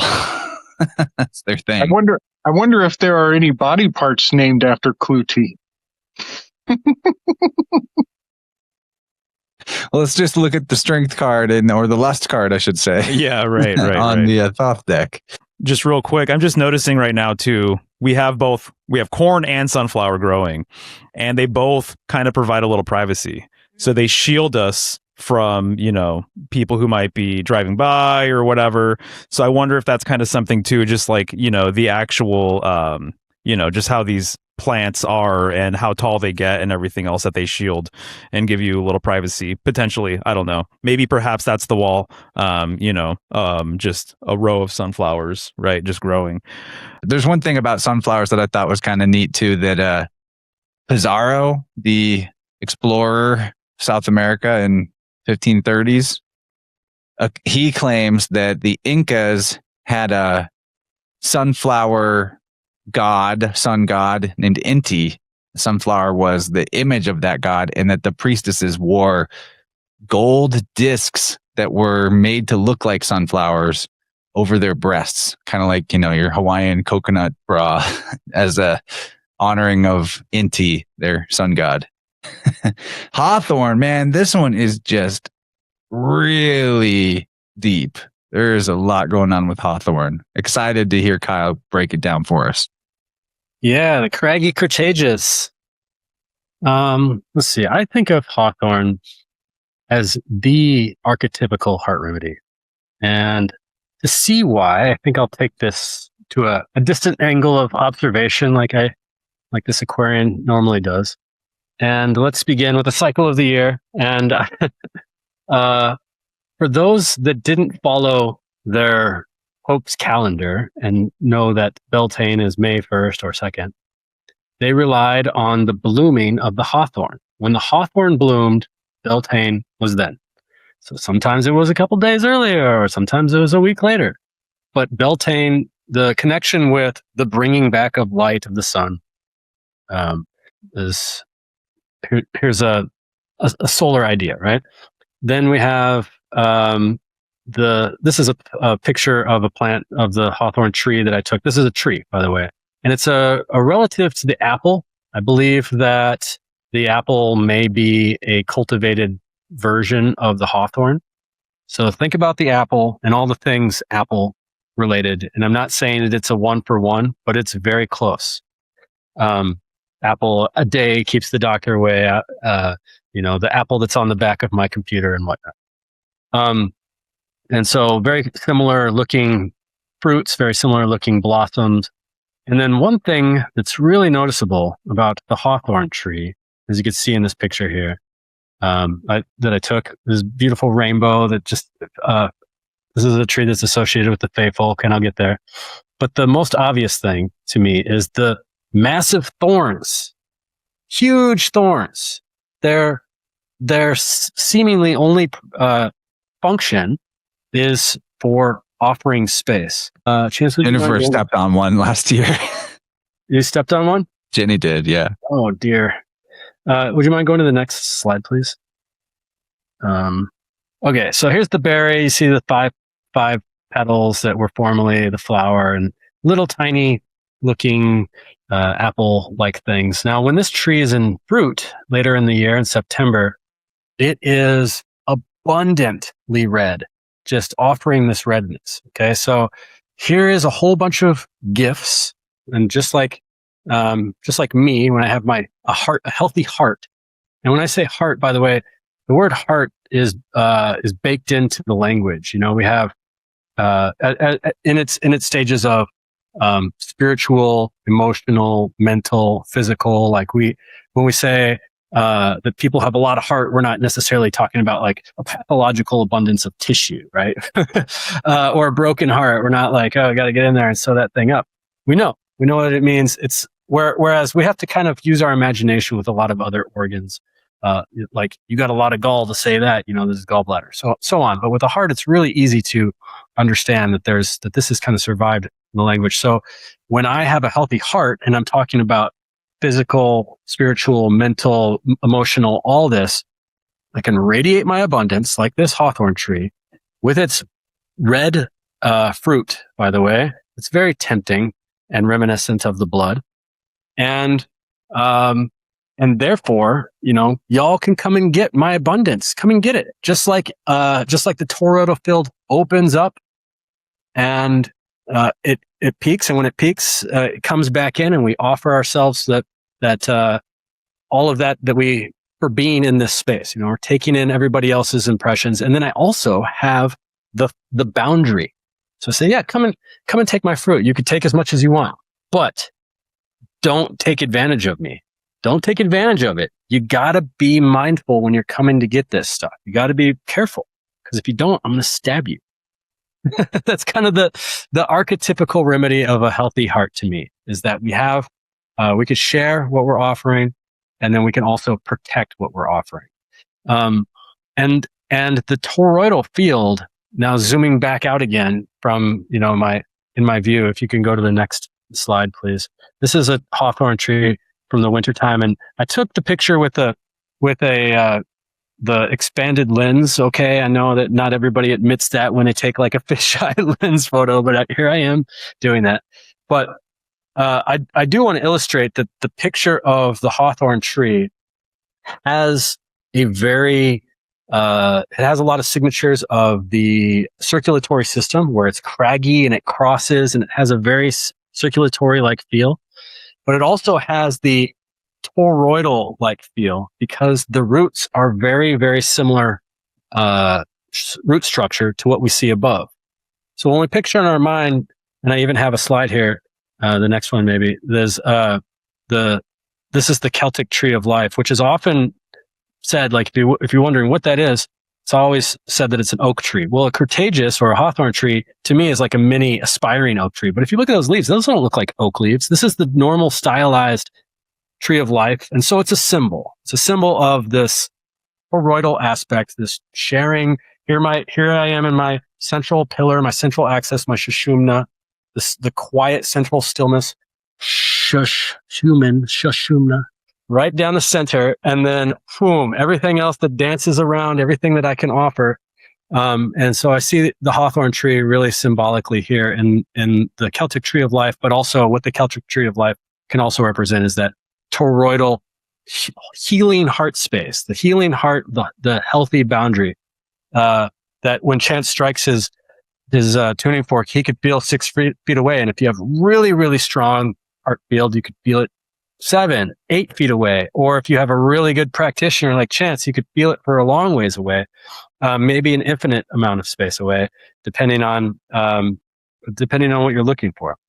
And so that's the resonance of our heart space. So Hawthorn as a berry is a really great medicine for tending this space, but also as a berry, because it's red, it's really high in bioflavonoids. It is a premier tonic for the heart as a muscle, as a whatever it is. I almost said pump. I know it's not a pump, but the vortexer, the spiraler. How about that? The berry, and then the leaves and the flowers are more for the peripheral capillary beds. So it's the whole picture of circulation. We get a whole group of medicine here. So a lot of times I'll go out in the springtime and I'll take some leaves and flowers and I'll start tincturing them, and then I'll go in the fall and I'll get some berries and I'll start tincturing them with brandy. By the way, it's really, really nice. Let it sit for 3 or 4 months, and it's a really, really great medicine. It's a good one to smoke. It's a good one to drink as a tea. It's very nutritive, and it's just, I think that this is a great remedy for just about anyone. It doesn't have a favorite type of person to work for. It's just healing for the heart, for just about anyone in the circulatory system. So if anybody has questions about circulatory system or their heart, I always start with Hawthorn as a base, and then I go from there. And then, yeah, the fairy folk, the fae folk, that's another thing that this plant has a strong relationship with. There's 2 trees that are like the fairy trees. There's the fairy mother tree, and there's the fairy father tree. The fairy mother tree we covered in Capricorn, and that is elder, which has a strong relationship to Saturn, elder. It's got the berries that hang down, red berries, and it's got this returning blood kind of signatures to it. I said red berries, blueberries that are just returning that venous blood. And then there's Hawthorn, which has got these masculine projectiles. This is the father of the fairy tree. And with its redness, it's symbolic of moving away, projecting outwards from the center. So there's a lot of stories and myth about, you're not supposed to bring a hawthorn tree. You're not supposed to cut it down. You're not supposed to bring it inside. It's you're not supposed to play underneath it except on Beltane and stuff like that. Because of the myths of the fairies, or let's just say, I know that fairies is kind of a Disney word now. So let's just say elemental spirits, the etheric elemental spirits. They call them the Irish called in the ancient times the She. Oh, that's awesome. I like that. It was spelled Sidhe or something like that, but you know how Gaelic and Irish are. Lots of extra letters in the spelling that are not actually sounded out. But the She were originally the names of the hills or the tumuli, like the burial towers that dotted the landscape. And then eventually the people of the hills or the people of the burial mounds, the other side, the realm of the dead, they're called the She. So there's something there. Just wanted to give people that awesome, vocabulary. Dude. That's really, really interesting. I just want to say too, I really like Dylan's comment here. Heart is also heard. And then your follow-up comment, the heart is the third ear. That's really interesting. Obviously you have ear right there in the middle of heart, super receptive. And actually, if you don't mind progressing just one more slide, just an observation. Those thorns are crazy, dude. I never realized that their thorns are that big. That's fascinating. But just the little petals, right? If I'm not mistaken, that's a 5-pointed star, right? And so very much related to, you were talking about the Taurus field. I think of Venus and Venus's relationship with 5. When I see the pentacle, I oftentimes think of Venus, given Venus's transit in the heavens over the course of 8 years, this Venus rose or Venus pentagram. And also because of the apple connection too, right? You're going to see 5 seeds in an apple. If you cut it horizontally, right, you're going to see that same 5-pointed star in the apple. The same way you're going to see it if you cut it vertically, you're going to see the toroidal field. So I like all of these different connections with the apple and stuff. That's really cool. I work with this plant and I recommend it a lot for people who are ready to move beyond their 5 senses. And this is something I teach in herbalism too. We start with our 5 senses, you know, what we could see, what we could smell, taste, hear, and touch, and move into the realm of the proprioception of the heart space and how we can feel what our heart is telling us through those little strings of what we could call heart strings, the little electromagnetic strings that are radiating out and constantly playing back and forth with everything else that emits one of these things too. It's not just life, by the way. It's it certainly is all living things, and they're really strong. Yeah, the anagram that I pulled out of Hawthorn is who in heart. And of course I'm spelling heart H-A-R-T, but it definitely it's the Christ. Christ has thorns around the heart. Yeah, the crown of thorns is said to be Hawthorn, right? By Christian Nice. scholars. Here's a Hawthorn story. When I went to Glastonbury, England, one thing that I really remembered resonating with is this myth that they have at the Abbey in Glastonbury. You know, Glastonbury is where they have the Tor as well. And so there's the hill and there's the tower on the hill. And every little place in Glastonbury area has their connection with King Arthur or the Holy Grail. Like even little pubs, like, oh, the Holy Grail is behind the mantle. You know, like it's just like it's like built into the tourism and the appeal of the town. But in Glastonbury, they have a hawthorn tree that grows in the abbey, and it's no longer there. It died, but it was said that Joseph of Arimathea went to Glastonbury and along with the Holy Grail. And when he got there, he took his staff, which was a hawthorn staff, and put it into the ground. And from that grew this particular type of hawthorn tree that nobody else knows about or has seen since like the 90s when it died or something like that.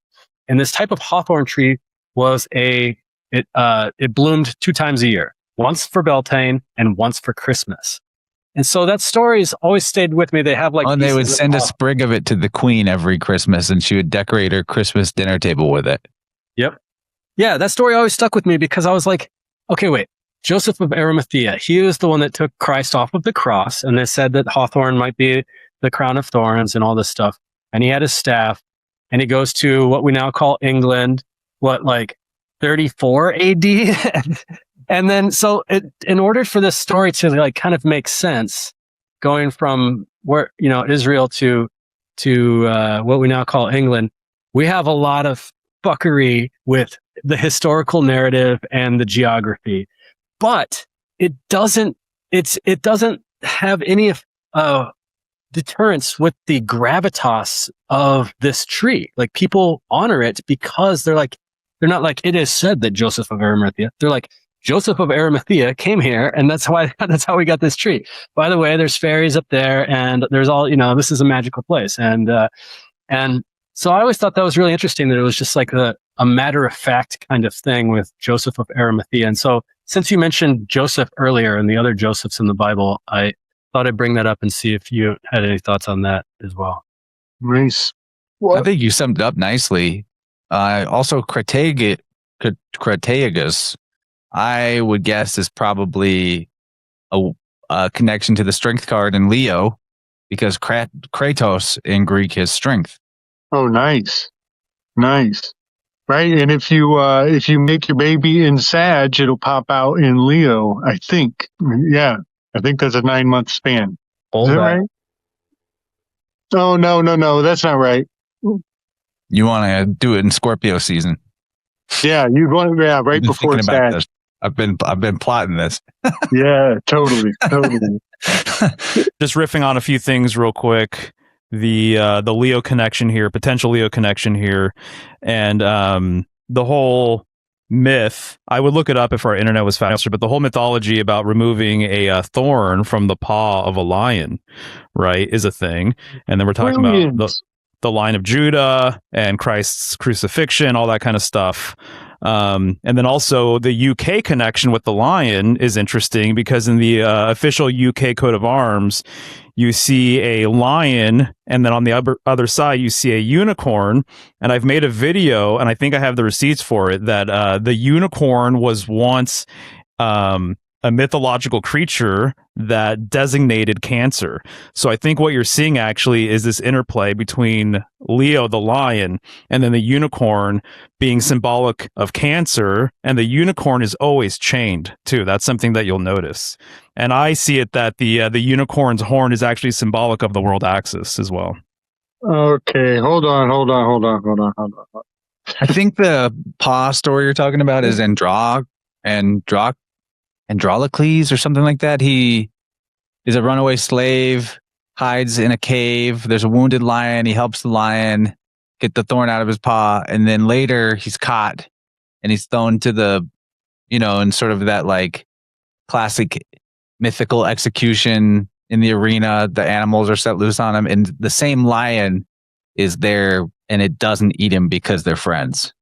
Oh, cool. Okay. Interesting. That's a great story. And his name Andrew will be like manliness or courage. Yeah, Androcles. That's right. Yeah. His name has both courage and claws.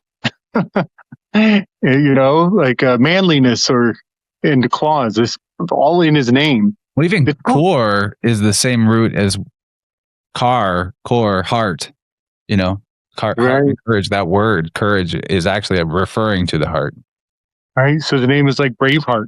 And I kind of see it too as Leo, the lion, the sun, potentially Cancer, the unicorn. I see some people in the comments making the connection between Capricorn and the unicorn. That's absolutely there too. So I don't deny that as well. And it's interesting that Cancer and Capricorn are polarities of each other. So I see the case, and I even say that in the video, that I could see the case for both, actually. But if it is Cancer, it's the only sign that's ruled by the moon.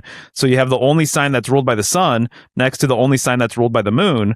And so to me, it kind of implies some sort of lunar polar sort of thing, this constant struggle, right? And there's this old belief that the sun and moon are constantly battling each other day in, day out, which is why the sun goes away and the moon rises, et cetera, et cetera. So I don't know. I kind of think that there's something to be said about all of that. Perhaps some sort of commentary about, I don't know, a patriarchy versus a matriarchy too, or, masculine, feminine, et cetera. So I dig that. Yeah, I like that the moon is Cancer, the sun is Leo. It kind of makes its own pillars, right? Its own tracing board of sorts. Yeah, exactly. Oh yeah, Dylan brings up the Phoenician word for lion is lis or lix, which is basically lux, light. Light and lion go together. And if you take the N out of lynx, you get the Phoenician word lix. Good. So the couple of things I wanted to say about Hawthorn. You brought up the Celtic fairy folklore aspect to it, that it's associated with the other world, and that the she reside within the Hawthorn. There's all kinds of stories that have happened throughout the years about these. It's especially more prominent in like Iceland, I think, but in Ireland, according to the story I found in 1999. Work was interrupted on a road being built from Limerick to Galway because one of these fairy trees, aka a hawthorn, was in the path, and they had to reroute the road, and construction was delayed for 10 years. So obviously the fairies had some effect on things, and they've there's lots of stories of ghosts appearing after the felling of these fairy trees. And the 13th century Scottish mystic and poet, Thomas the Rhymer, claimed to have met the fairy queen by a hawthorn from which a cuckoo was calling. And she led him into the underworld for a brief time. And when he came back, he found that he was absent for 7 years. That's a very common theme in the alien abduction mythos and in the fairy tales, the missing time phenomenon. The medieval folk asserted that the smell of hawthorn blossom was just like the smell of the plague, the big bad bubonic plague. And botanists of modern times have discovered that the chemical trimethylene present in hawthorn blossom is also formed in decaying animal tissue, which wow. So Arabic cultures associated hawthorn with death for a long time already. So this is like an old association. Remember the whole king of the Shia being the ruler of the dead. And so the Arabic cultures, hawthorn has been used for funeral pyres. And that might also be because the hawthorn creates extremely hot fires. But there's this death association, even chemically. Very interesting. Let me interrupt just a second. The other plant that smells very, I would say, animalistic and flesh-like is the elder tree, which is the other polarity. It's the feminine polarity of the elf tree. So both of those trees have that animalistic, almost. It's almost like a repulsive yet it's enticing, repulsive kind of smell to it. And it's not, there's elderflower ciders and elderflower cordials, and it's a lovely drink. But the smell of the flower itself does have like a animal decaying flesh kind of smell to it, just like the hawthorn. Really? Okay. So I want to mention that the Pythias, the Sibyls used to sit over the Pythia, and the word Pythia means rot. They would breathe in the fumes of the Pythia and prophesize. And so they would literally harness the scent of rot to give them the power of sight. Next plant. Yeah, let's do it. I don't want to take us too off track here before we get into Lion's Tail, but it's kind of sinky. Go for it, man. So on our during our Irish trip, we went to Galway, which you mentioned, regarding the tree and the fairies and things like that, and the roadway and all of that. It's interesting. If you were to Google image, you don't have to, but if you were to Google image Galway symbol, you will see a couple of different things. One, you're going to see lions, as part of kind of like their county or city crest. And then the other thing you're going to see, which I thought was really interesting when we were there, is it's my understanding that there is a symbol that was designed in Galway that kind of got exported around and kind of became a thing. So if you go there, you're going to see it for sale all over the place as jewelry and like shirts and like other kinds of stuff. But the symbol is a heart actually being held by two hands, and there's a crown on top of the heart. So I just thought it was interesting. You mentioned Galway, and then they have the heart symbol, which is like part of their whole entire thing, part of their tourism, and then also you have the lion on kind of their crest there. There you go. Yeah, exactly. So they have like that available as like necklaces. There you go. That's a good example right there too, on top of that shop there. But again, the heart related to Leo the lion, the crown very much is an appropriate symbol to correspond with the lion as well. And then you actually have the lion itself, on that flag there. I'm interested in the ship symbolism too. Yeah, right? Very interesting. All right, we want to get into Lion's Tail. Looks good. Really looks like some Dr. Seuss shit here. Love it. Yeah, and I just had wanted to say you guys really helped me connect something with the ear and the heart connection and the hearing, because I've been dealing with an ear issue for like 3 weeks now. And in German New Medicine, the ear is connected to hearing something you didn't want to hear, which usually is there's an emotional response to that. And so to me, that would make that's a huge connection for me of like, okay, so to heal the ear, you must heal the heart. So that emotional response, that hit me that I didn't want to hear, whatever it was, have I then dove into the heart connection of it as deep as I should yet. And I'm getting that I need to work with Hawthorn. So basically, think about what it would that's look a like really good one right there, what you were talking about. So I love those connections you guys made. So thank you. Look at this signature, 2 ears together. this is kind of blurry, but if you just mirrored two ears together. Wow. Yep. That's awesome, because to me it further confirms, or it kind of solidifies the German New Medicine standpoint of it too, because if you hear something, you have an emotional response to it. And so there's probably some deeper digging than just like, okay, I heard that made me mad. Well, okay, well, why did it make you mad? What was it? There's probably something way deeper, going on. So just wanted to drop that in before we go into Lion's Tail. Let's get Michelle up in here for this Lion's Tail. We've been teasing it for too long. You don't want to tease a lion's tail. It might, I mess with my cat's tails. Yeah. Sometimes you get swatted. All right. So this plant is so cool. And I will say that I just started learning about it last year because I was gifted a start of this plant by one of my dear gardening friends. And he had come across it and he grew it like a handful of years ago. And he was just like, you have to grow this because it is magnificent and it's awesome. He said, mine is like 8 feet tall and it has these beautiful orange flowers that come out, and it's lion's tail. Leonaris is the Latin name for this plant. It's also known as wild daga. And so this name comes from actually Africa, because this plant is actually native to Africa, and the word daga is marijuana in African. And so this is sometimes used as a substitute for cannabis. Not a substitute, but basically it does have hypnotic psychoactive properties to it, like on a lighter scale.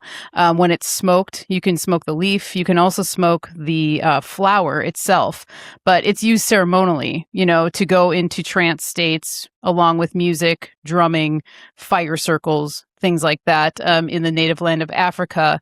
And it looks like it would be an African plant. It has like a very tropical, warm sort of climate look to it.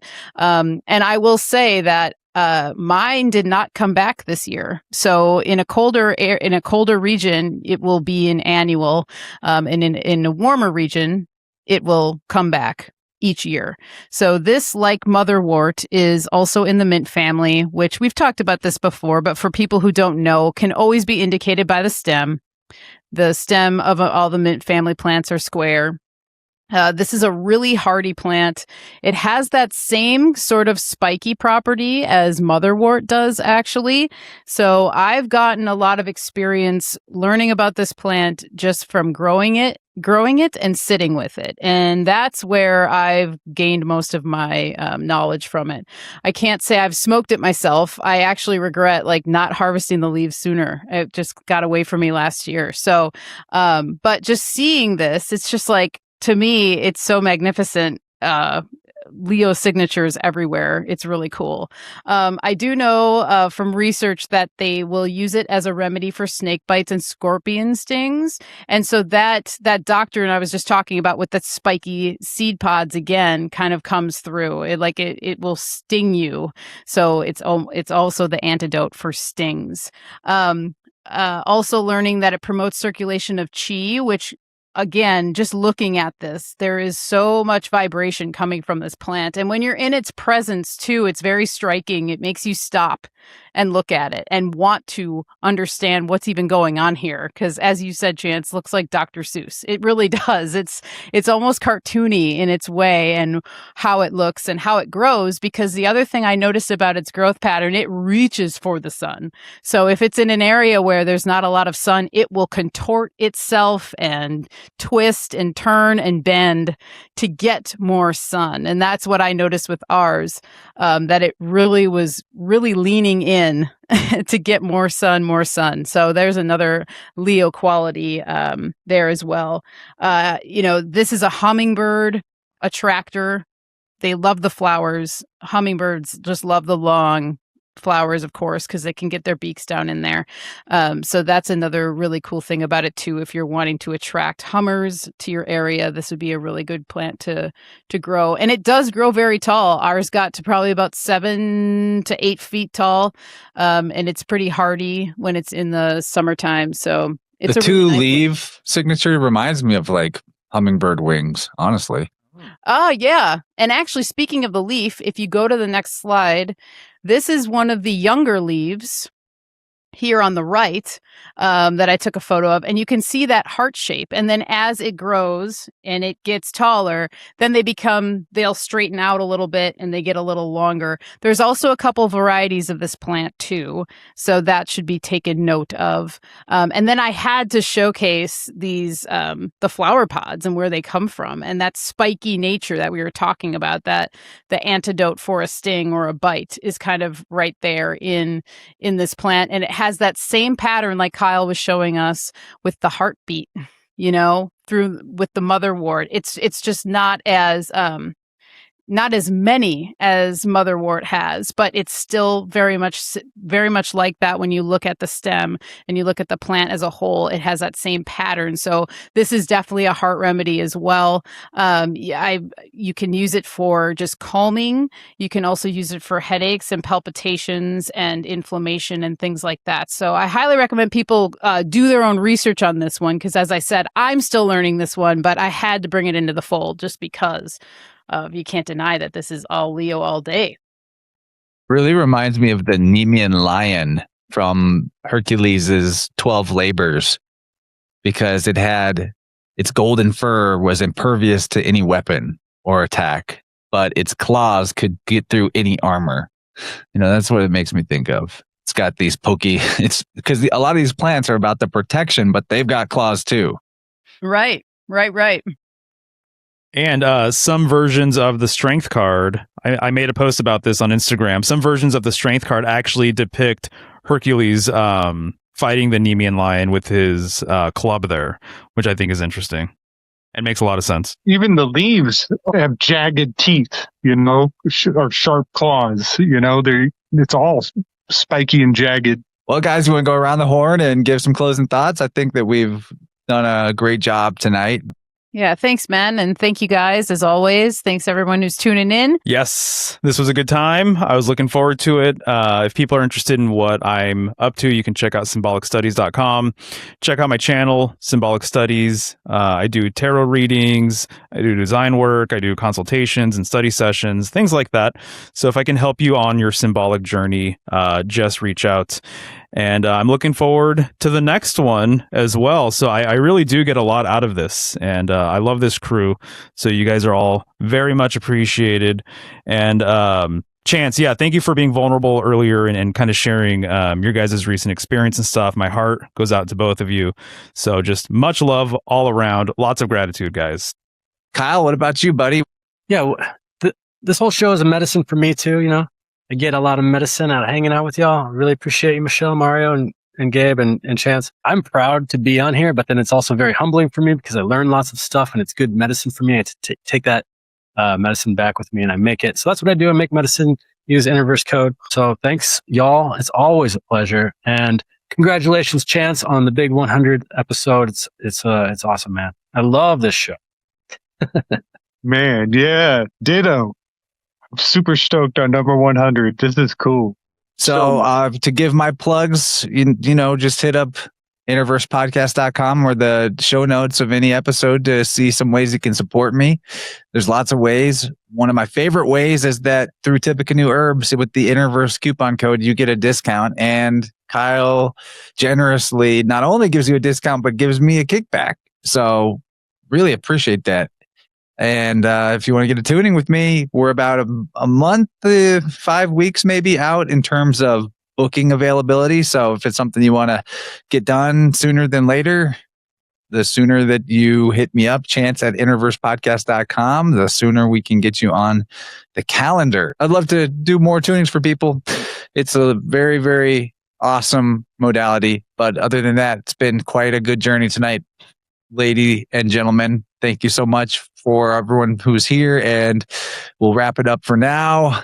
See you next time. Much love to you all. If you've enjoyed the content, do me a favor and like, comment, and subscribe. It really does help InnerVerse reach more people. Go to InnerVersePlus.com to see all the ways you can become a member, book a biofield tuning session with me, or support InnerVerse with awesome affiliates.